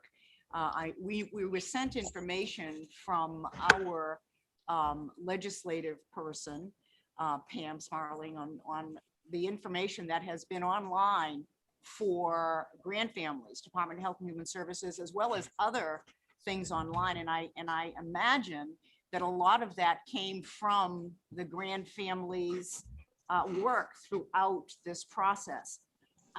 Is there anything specific that we would like to try to accomplish over the next 5 years, even though we don't know what's going to come in the next 5 years? But do you have anything in your sight that you would like to accomplish with this commission specifically?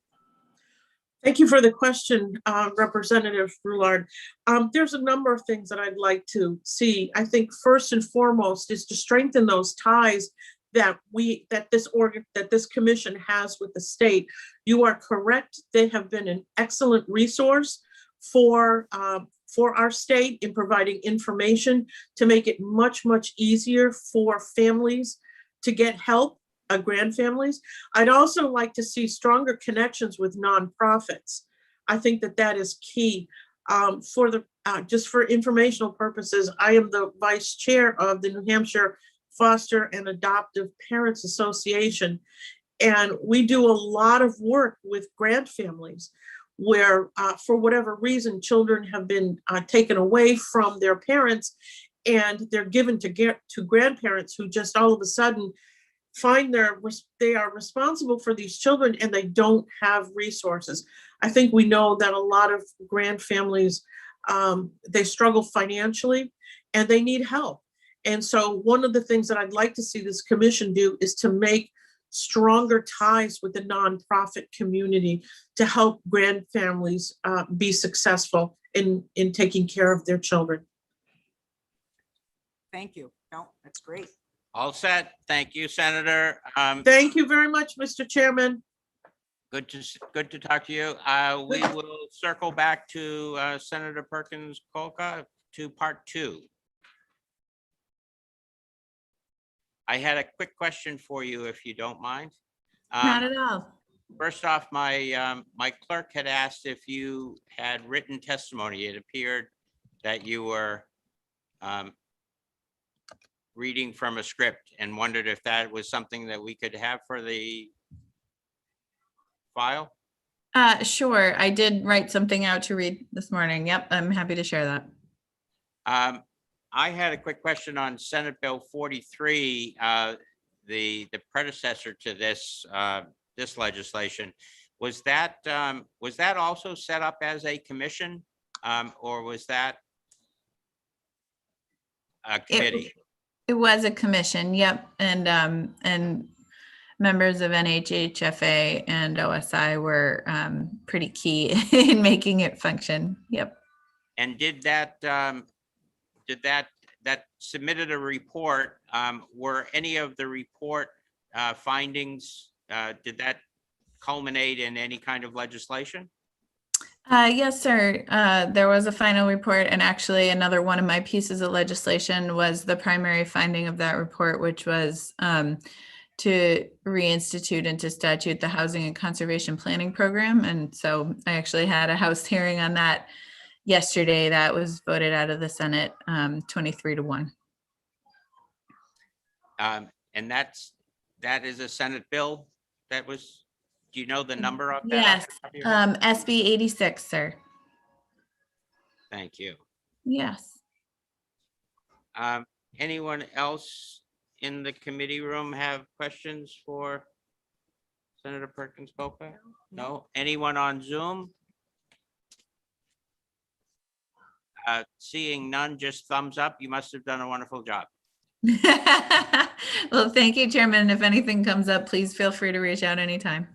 Thank you very much. Is there anyone with their hands raised for testimony at this point for anything? I don't. In Ben Frost for this one. What was it?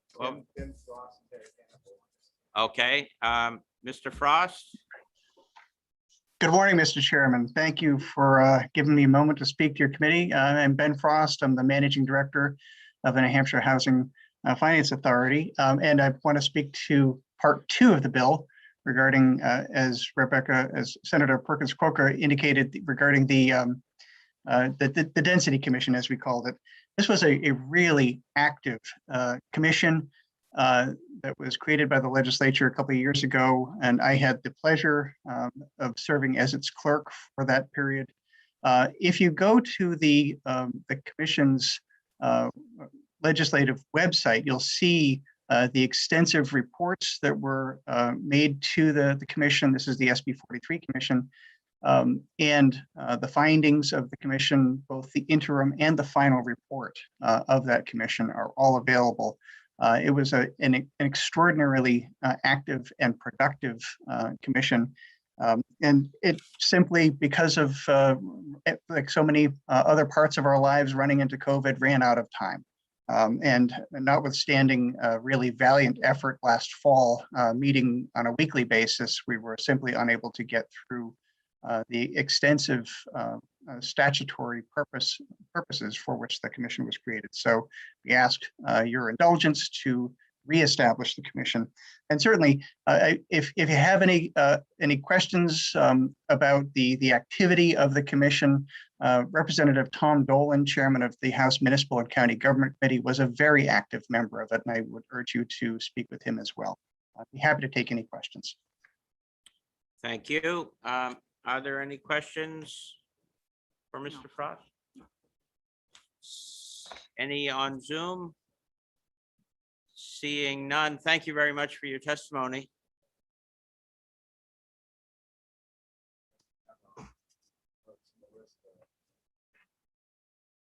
Kenneth Norton.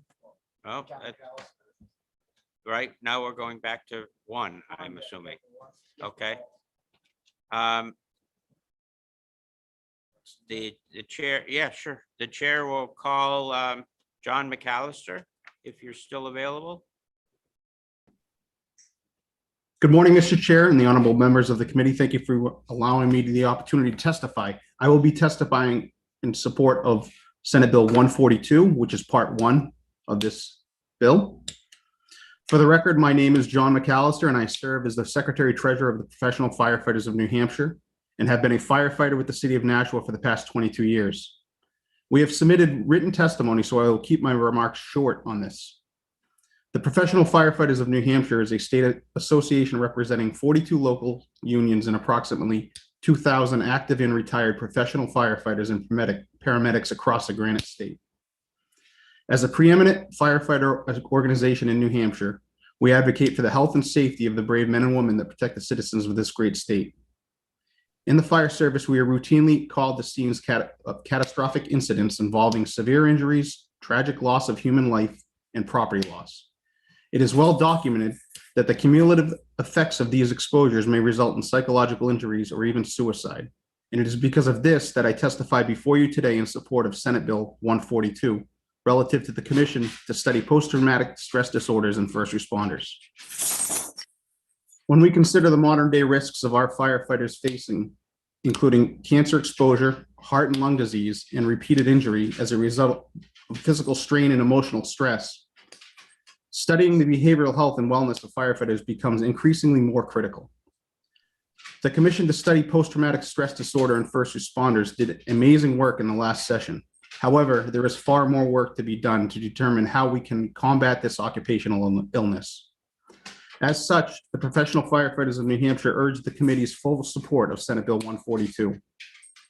I thank you for the opportunity to testify this morning, and I am happy to answer any questions that the committee may have. Thank you, Mr. McAllister. Are there any questions from the committee? Any participants from Zoom have questions? Seeing none. That dog hasn't moved on Zoom since the entire time that we've been sitting here. Yeah, yeah. Thank you, Mr. McAllister. Appreciate your testimony. Thank you. I guess Kenneth Norton?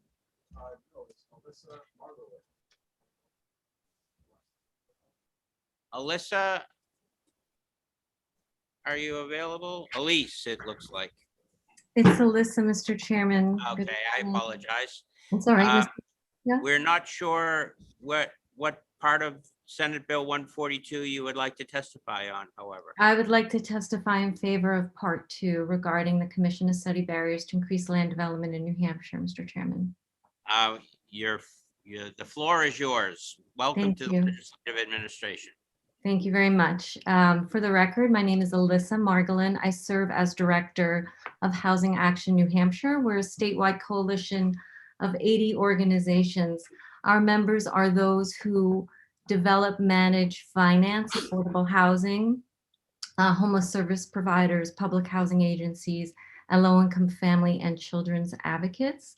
We're very pleased to support the Part 2 of Senate Bill 142.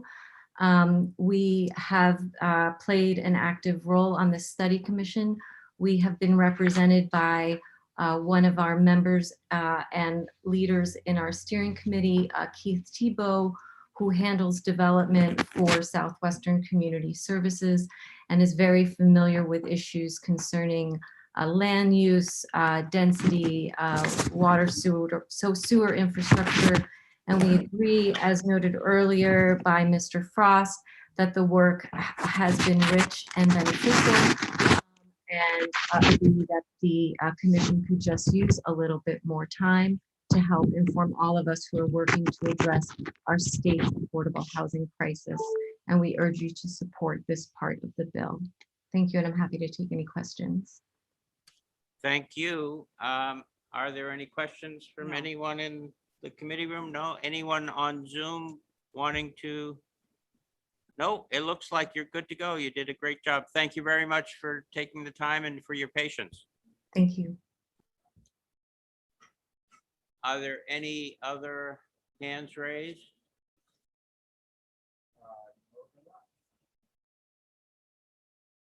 I see none. With that, I would like to close the hearing on Senate Bill 142.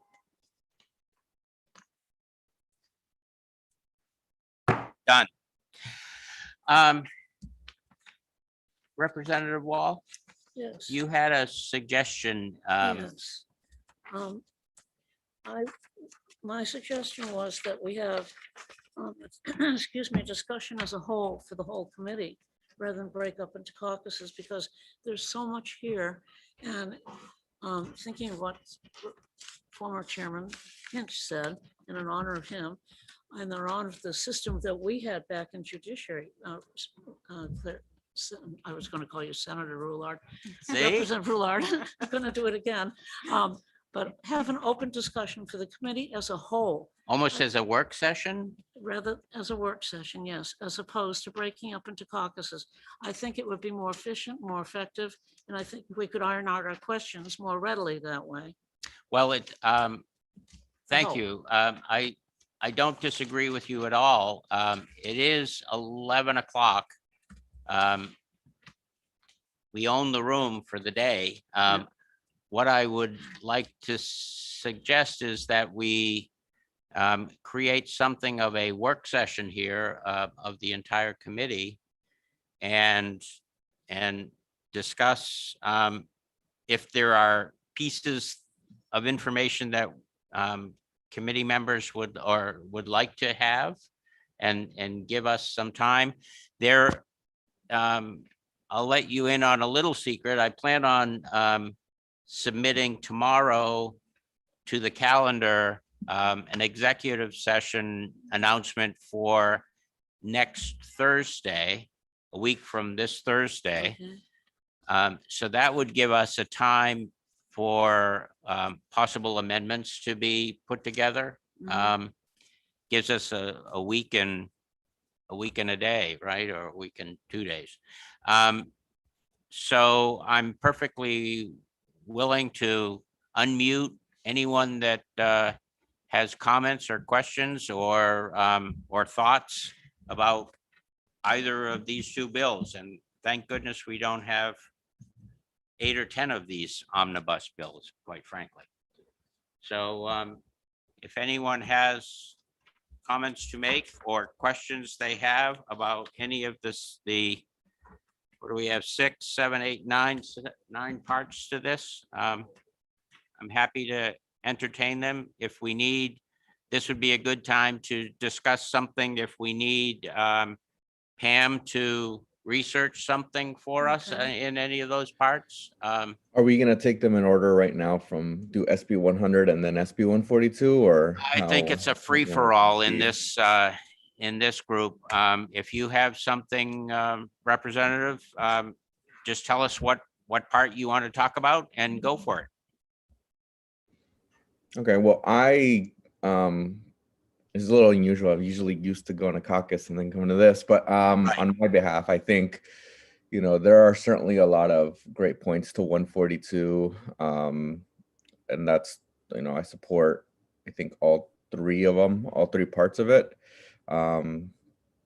So, I think housing is an important issue. I think, making sure we take care of our first responders, especially as they're going through, so much PTSD, post-traumatic stresses. And then I think, I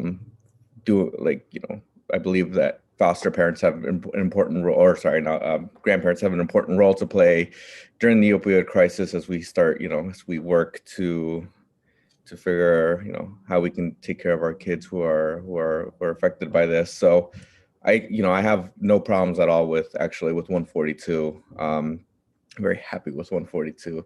SB 100 is a different story. I think that one for me is much more of a part breakdown of each part.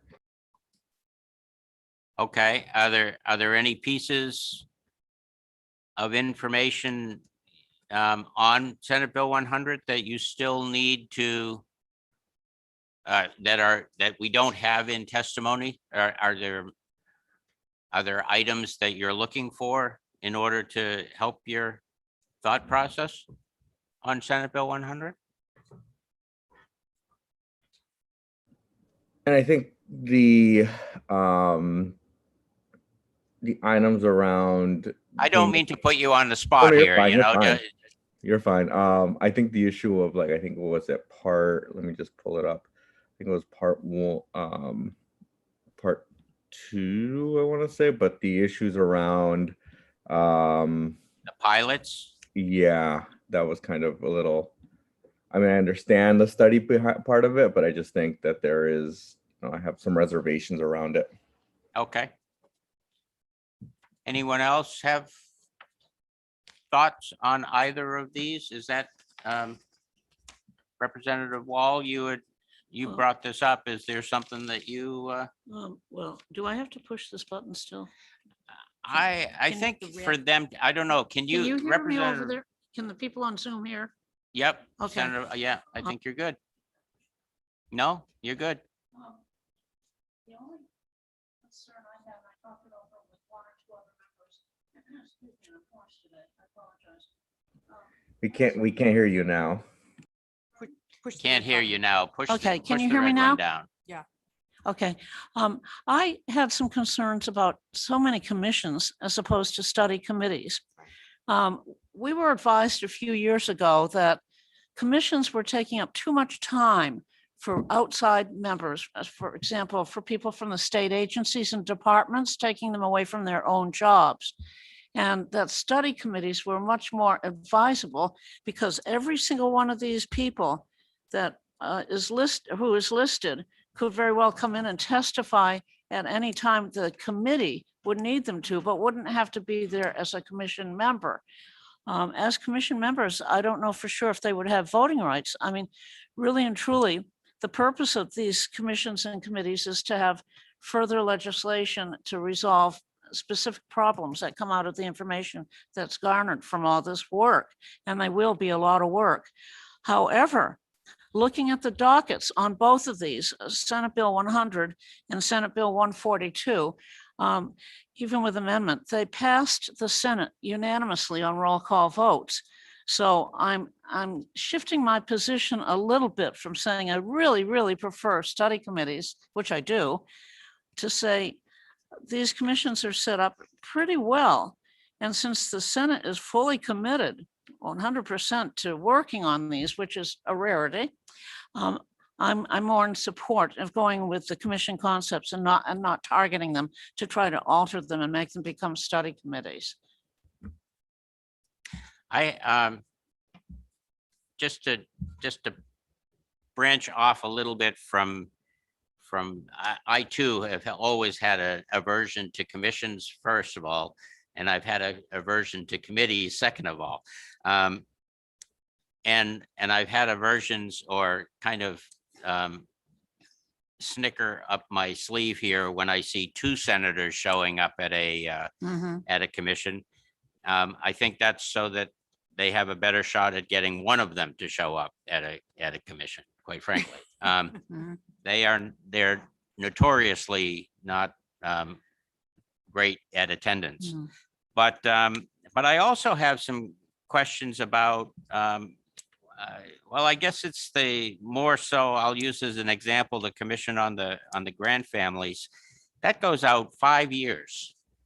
How do you and what happens if you're no longer a representative or a senator in that time period? Where's the substitution scheme in all of that? I don't know how that works. Go. It doesn't. And the thing is, we can't commit future legislatures. We just can't. So we would have to alter the deadlines for reporting purposes in order to make anything like that work. However, that particular one is a very, very important one. I still think that if they get to work and get the job done, say by whatever the reporting date would be, November 1 or something this year, then I could support that. But extending it a number of years is way too long. And actually, if we have a reporting date, say November 1 of this year, just as for example, we can always extend it to the second year because we have another year left. But I don't want to extend it beyond there at all. I Thank think you. that goes out to 2025, 26. I have a question. So Janet, you're suggesting the November 1st, 2022 as the end, I see. Okay. That's not a bad idea. What do you think about that, Greg? I mentioned what my concern is. I just don't know how you have Yeah. any idea Yeah. what this commission would look like beyond the election, you know? It's a crapshoot. Anyone Mr. else Chairman? up there have a comment?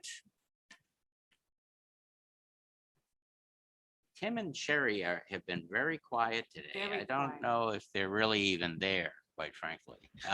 I am absolutely here. I just don't really have anything pertinent to add. Okay, all right.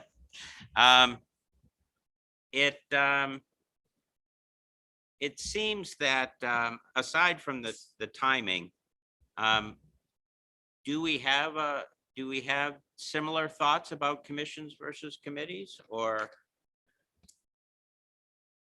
I don't know. Is that what May I I'm say hearing?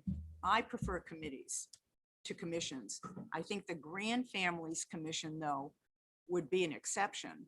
I think they have looked at a lot of stuff and they probably will continue to look at a lot of stuff. We haven't heard anything about changing the committee makeup in testimony today on the Grand Families at all. We did hear through conversations about one or two changes in the membership. In the right? membership, okay. That's the other part of this. I don't remember which one of these, but there was something like 26 people on. Yeah. How do you get anything done with 26 people? Yeah. History shows that it's here in the legislature that it doesn't work. And I can go back to when we first established the Right to Know Commission. Excuse me, again, I apologize for being hoarse. It must be the work being done outside. But anyway, it doesn't work. And when you have a commission that size and you say the quorum has to be 7 people or 8 people, then what's the point in having such a huge commission in the first place? Especially when they are able to bring in anyone Mhm. they want. Yeah. I'm not sure the purpose. No. Anyway, And- that's just my thought. And Mr. Chairman, Yeah. if I may, please, again, it's the legislators, the senators and the state reps who have the ability to draft legislation and all. They need information from these other very important sources. But again, I strongly support calling these people in and letting the real workers, the real ones who have to draft the legislation and all and work with it straight and follow through to be the ones who will be serving. And that's why I lean more towards I study committees on very important subjects, if we have to have something like that at all. I know we are only here not as a result, not to prejudge or determine what's going to come out of any of these committees, or we're only charged here to determine whether there will be such a committee or commission. But I still have doubts in my mind what can be done about some of these things. Studying the workplace safety and healthcare setting, I'll bring that up for one. I'm not sure there is a law that we can impose or strengthen that helps that. But again, we're not the ones that determine that. We're only determining whether a commission exists or not to study that. Some things I'm not sure. It's that same phrase, it's hard to legislate morality. There's other things that it's hard to legislate safety.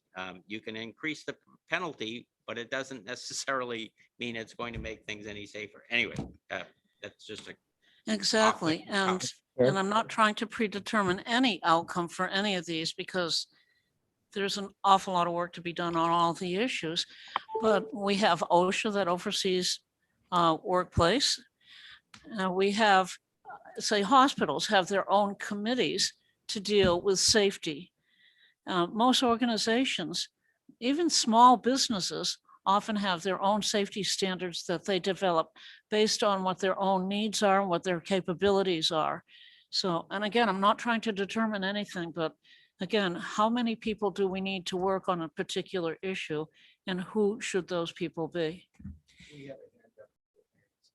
Okay, man, I'm sorry, I didn't see your hand. Oh, that's why it's in the shadow of the wall behind you.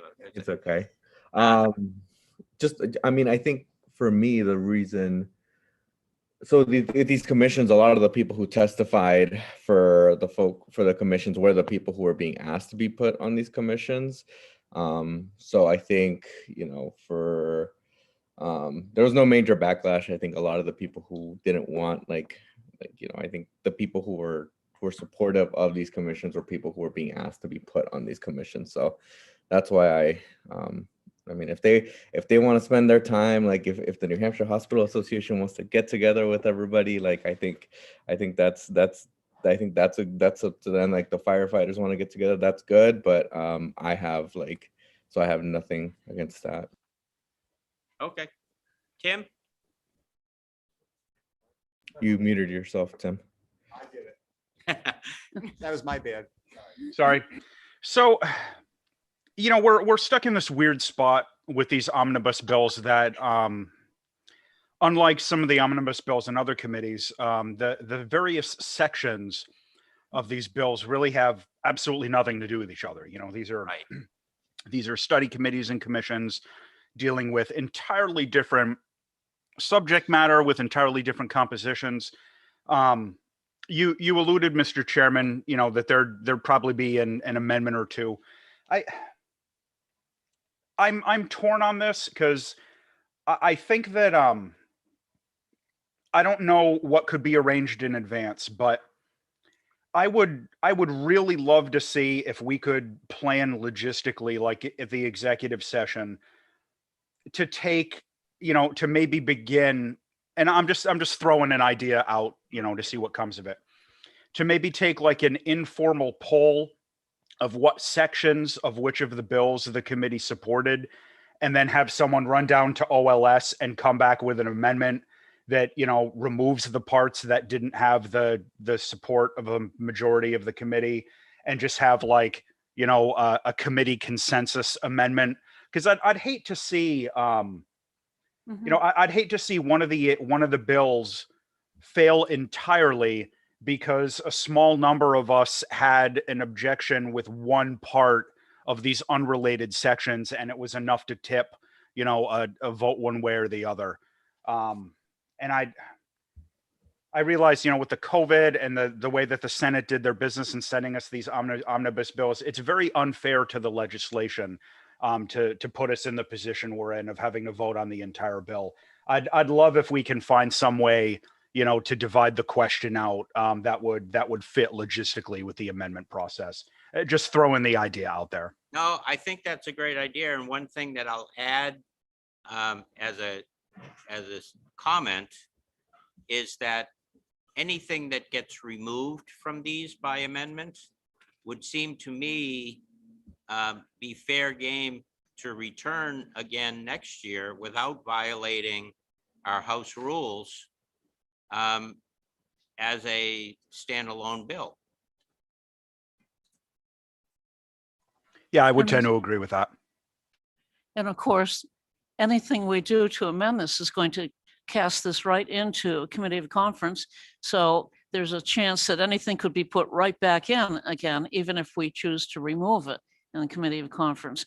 But I think it's all fair game. I don't think, I have a feeling, and I could be dead wrong, but I have the feeling the committee as a whole would like to pass these in some form. But the question, one of the basic questions is, do we want a commission? Do we want a committee? And what do we want it to really accomplish? I don't want to pick apart too much of what they've done, but Tim, you bring up some really good points. We ought to take what we feel is workable, and what we don't see is really something we have control over or can actually amend in any way, then we need to eliminate that. I will say that the Senate's been generous in this. They haven't asked for any committee members from ledge administration to be on any of these. They're smart. So it's always easier to volunteer someone else. Is that what you're saying? They're very smart, otherwise it would be an ITL. The other thing that kind of concerned me, and this was right back to day one when these were assigned to our committee, is we have, aside from the testimony that we've had today, we have no purpose statements, no, what's the need for this? What's the, yeah, go ahead. Some of them just call for a report without specifying what the duties are. Yeah. So in response to Tim's comment that it's not doing a service to the legislation, they actually didn't give us everything to work with to make the decision, if you want to look at it from that perspective as well. I mean, there's not to pick on the grandfamilies piece, but we don't know anything about, this committee doesn't know anything about the situation with grandfamilies other than what we heard today in testimony.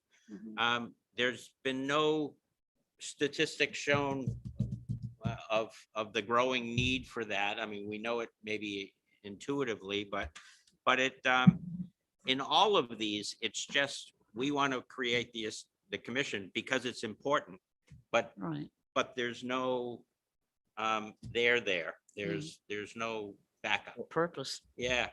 I have a question. Yep. Oh, sorry, hold on, we got Senator Roulard over here. Yeah, elevated again. I'm totally with you with why we're doing all this and taking a look and doing a poll as to where we're headed with it. I kind of like the pilot bill. I didn't before the hearing, so I found information that came in on that maybe is a good idea. I mean, I don't know a whole lot about it. I went the other way. And he went the other way. He was part, now he's against it. So there you go. So I think it's a great idea to go through some of this to see yay or nay, where you're thinking, whether it should be yay or nay, and whether it should be a committee versus a commission. I think that perhaps is the second part of what we need to do. And as Janet says, do we want to end the commission on grandfamilies November 2022? It seems like they've already had a commission for 5 years. They've done some great work. The stuff that was sent to us by Pam was amazing. It's online from Department of Health and Human Services. Maybe a way they can work on a way to make sure people that don't have access to the internet or whatever, a way to forward that information to the grandfamilies. Maybe that's an important thing to work on that. I mean, or maybe a contact person just for grandfamilies at Department of Health and Human Services. I mean, that kind of thing I would like to see. I thought Sharon Carson did a really good job outlining what she wanted in this. And so that was really a good thing. So I think it's a good idea. Let's take a little bit of a how we want to do it and whether it should be a commission or a committee and kind of go that way, or even change part of whatever it is we want. I mean, I don't know, but I like that idea. Before I go any further, we need to introduce our new member. Yes. Is Susan up there?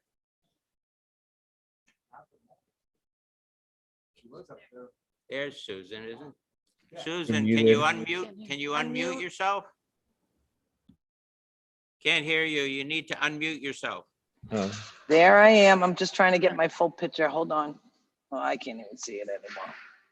Can you see me? There we go. Welcome to Legislative Administration. Thanks for having me. Where were you? I'm here. I just put it face down. No. I mean. I was on highway and transportation. And how How did we- Highway and transportation. Oh, okay. With a lot, and again, 23 members. I was lost in translation. Yeah. Too many. Okay. So you're agreeing with the idea of having a huge commission may not be as productive. Correct. So I was just absorbing everything everybody had to say today. You're from listening. Salem, is that right? District 8, Salem, New Hampshire. Well, welcome to Legislative Administration. We're kind of an informal group because we're a smaller group. For the most part, we've known each other for years and have the chair. There's about 6 people on this that could be the chairman, is the way I look at it. So, including Senator Roulard over here. But I think we are we're looking forward to your input from outside. So welcome. Thanks. Yeah, well, I'm excited. Thank you. Thank you for having me in your committee so late in the year, but I'm here to help and make a difference. Excellent. That's what we need, a difference. Yeah. So are there any other comments about any pieces of this that I didn't hear in any of the comments, things that additional pieces of information or work that we can shove Pam's way that we need to make a decision? Oh, and I did see Manny's hand is still up. Sorry. No, you're good. Thank you, Mr. Chair. I just, for me, at least with 142, I know that at the firefighters, or at least not the firefighters, but the first responders, they would like to study this, in that commission so that they could, because I think they have some ideas about legislation, but they actually want to do the due diligence because it is, I think when we're dealing with, because the idea of this bill came through when I was in labor. This was something that they were really, really working on, and they wanted to do the due diligence before making, because workers' comp is a big deal. So they wanted to just do their due diligence. So I think that's, like I said, I support, I think, all 3 parts of 142. And so that's why I think that commission was important for them. Let me ask you a question. Do you have any concern about a possible 28A issue on this mental health training for first responders? I mean, I personally, let me take a look real quick, but I would. All right, I don't want to put you on the spot. I'm just suggesting that there may, yep, go ahead. Yeah, I had not thought of that, but I'm thinking Mental health. people who come from small communities, for example. This is A lot of people, a lot of small towns don't have the funds to train their first responders, their police and their firefighters. In fact, they have volunteers or volunteers in the fire department and part-time police officers only. And so budgets are very, very limited. I had not thought of that, but that could be an issue. This is really, if you take both bills, this is the only part that is unrelated. This is actually doing something rather than studying something. So I would be open to removing that training I would too. for that reason. That's a good point. Actually, Mr. Chairman, that could come in as a separate bill next year. Yeah, yeah. Absolutely. Anything we remove. Yeah. I'm thinking of the suicide and insurance payments. I think in the past years ago, we had some type of legislation along those lines for police officers. I could be wrong, but something's stirring in the back of my brain on that. That could be separate legislation if it had to be. Good point, Janet. Dead silence. Yep, the crickets have arrived. I think. Tim, go ahead. Yeah, I'd also throw out there, I realize we're kind of thinking a little far ahead at this point, but the way that the bills are structured, lend themselves very well to being divisible on the floor. So if we find ourselves in the position where, for whatever reason, logistics of a committee amendment won't permit us to do what we want to do,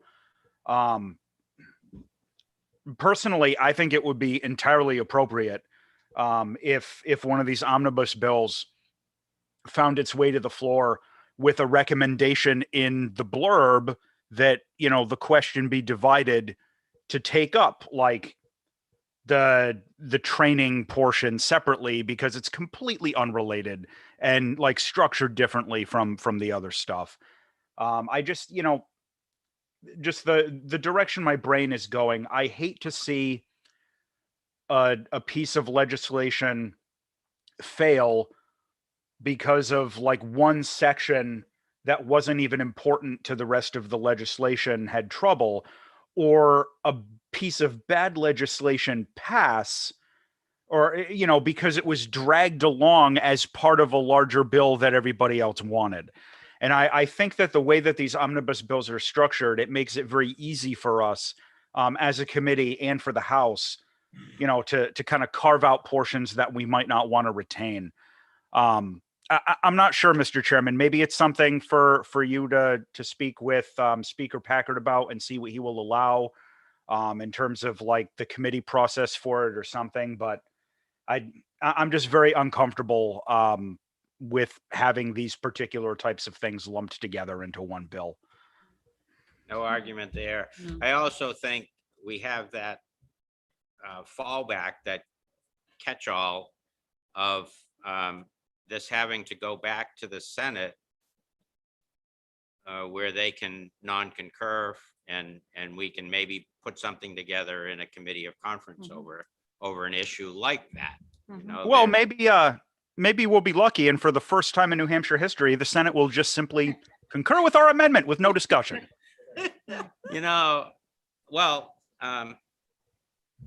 So that actually brings up the fact that this is a very hard thing to schedule. As you can see, I screwed up and missed by a half an hour, but it is the Senate. If you went back to watch the Senate hearings on these, there was very little testimony. We had quite a bit, but there was almost none in the Senate. So I'm not really sure how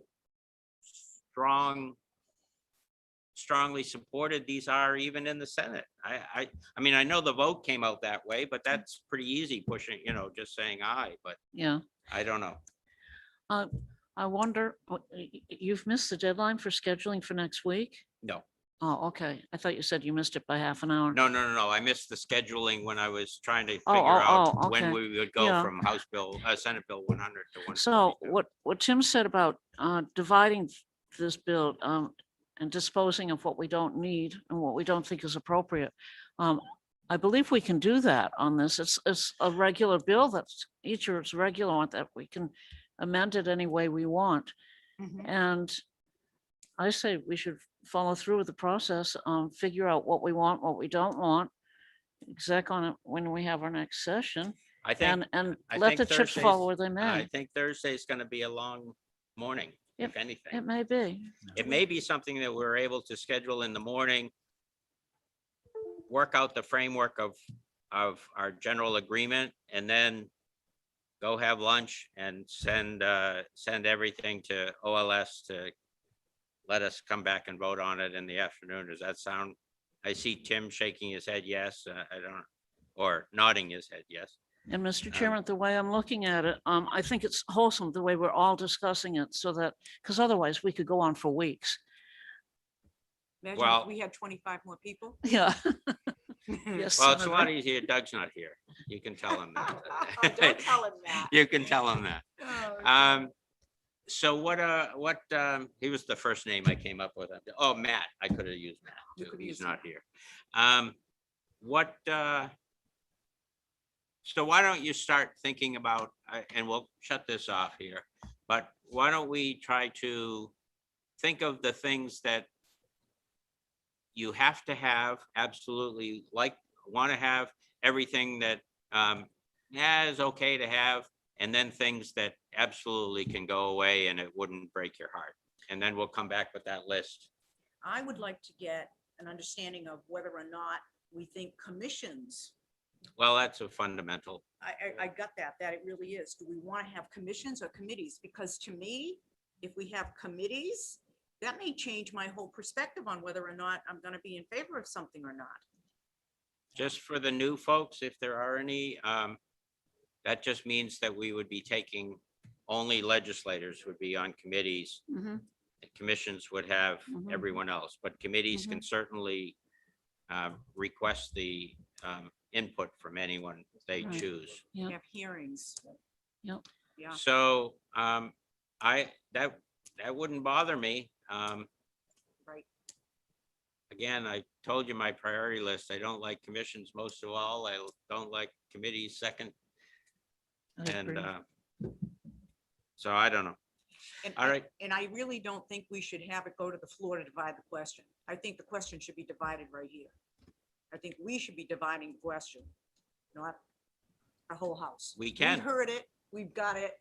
I think we should divide the question and say yay to the separate legislation, yay and nay. Just kind of go from Mhm. there and put that forward. So they're not going to know. People aren't going to know what we heard here today or did not hear for that matter. Right. Yeah, I think the ideal situation on legislation like this is exactly that, to come forward, with a consensus amendment, that even if it's not unanimous, that the committee can agree this was the consensus of the committee with this weird omnibus bill. And I think, Mr. Chairman, your suggestion of giving OLS a heads up and having someone go down there during the lunch break to craft an amendment based on what's discussed, with the executive session is very appropriate. Then it shall be done. So give it some strong thought, and then we'll be prepared to come in next Thursday with your thoughts. Mhm. Good. Okay? Yeah, doing- final Yeah, bit of business, final- not regarding this at all. Yep. We've gotten word that Doug Lay was hospitalized a little bit last week, and if Ah. you could just send him some good well wishes, he'll be okay. But he needs a couple weeks to get his sea legs under him again, as we would say on the coast. So just send some good wishes to Doug and hope he'll be well soon. Thank you. Will he remain his duties? And, oh, great. I had no idea about that. Ah,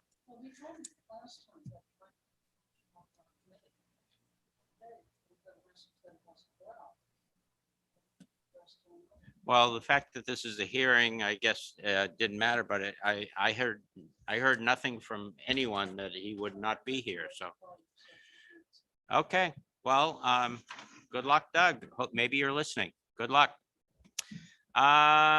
Anything else anyone has before I shut you all off? I would just add, Mr. Chairman, as you're planning your next meeting, that I would be happy to communicate with OLS after you have a executive session discussion about how to craft the amendment. And I would think, I'll touch base with them today, but I think they're going to need at least an hour even for a simple amendment. And so just to keep that in your minds. I don't anticipate a complicated amendment. Anything more than remove section such and such, and or add 2 members, and or this is a committee, not a commission. I mean, I don't anticipate anything more complicated than that. I understand, but there's a lot of committees are execing, and I just would hate to, Yes. As I said, I'll give them a heads up and do my best, but and I think it needs to be done electronically. They're mostly working remotely, so Yes. the system exists, and we can do it. I just would hate to have you expect it to be super fast. Well, it might be a longer lunch than I ate. That's right. Just as everybody is thinking about next Thursday, I wanted to throw that out. Okay. Thank you very much, Pam. Anyone else before we close this out? Have a nice day, folks.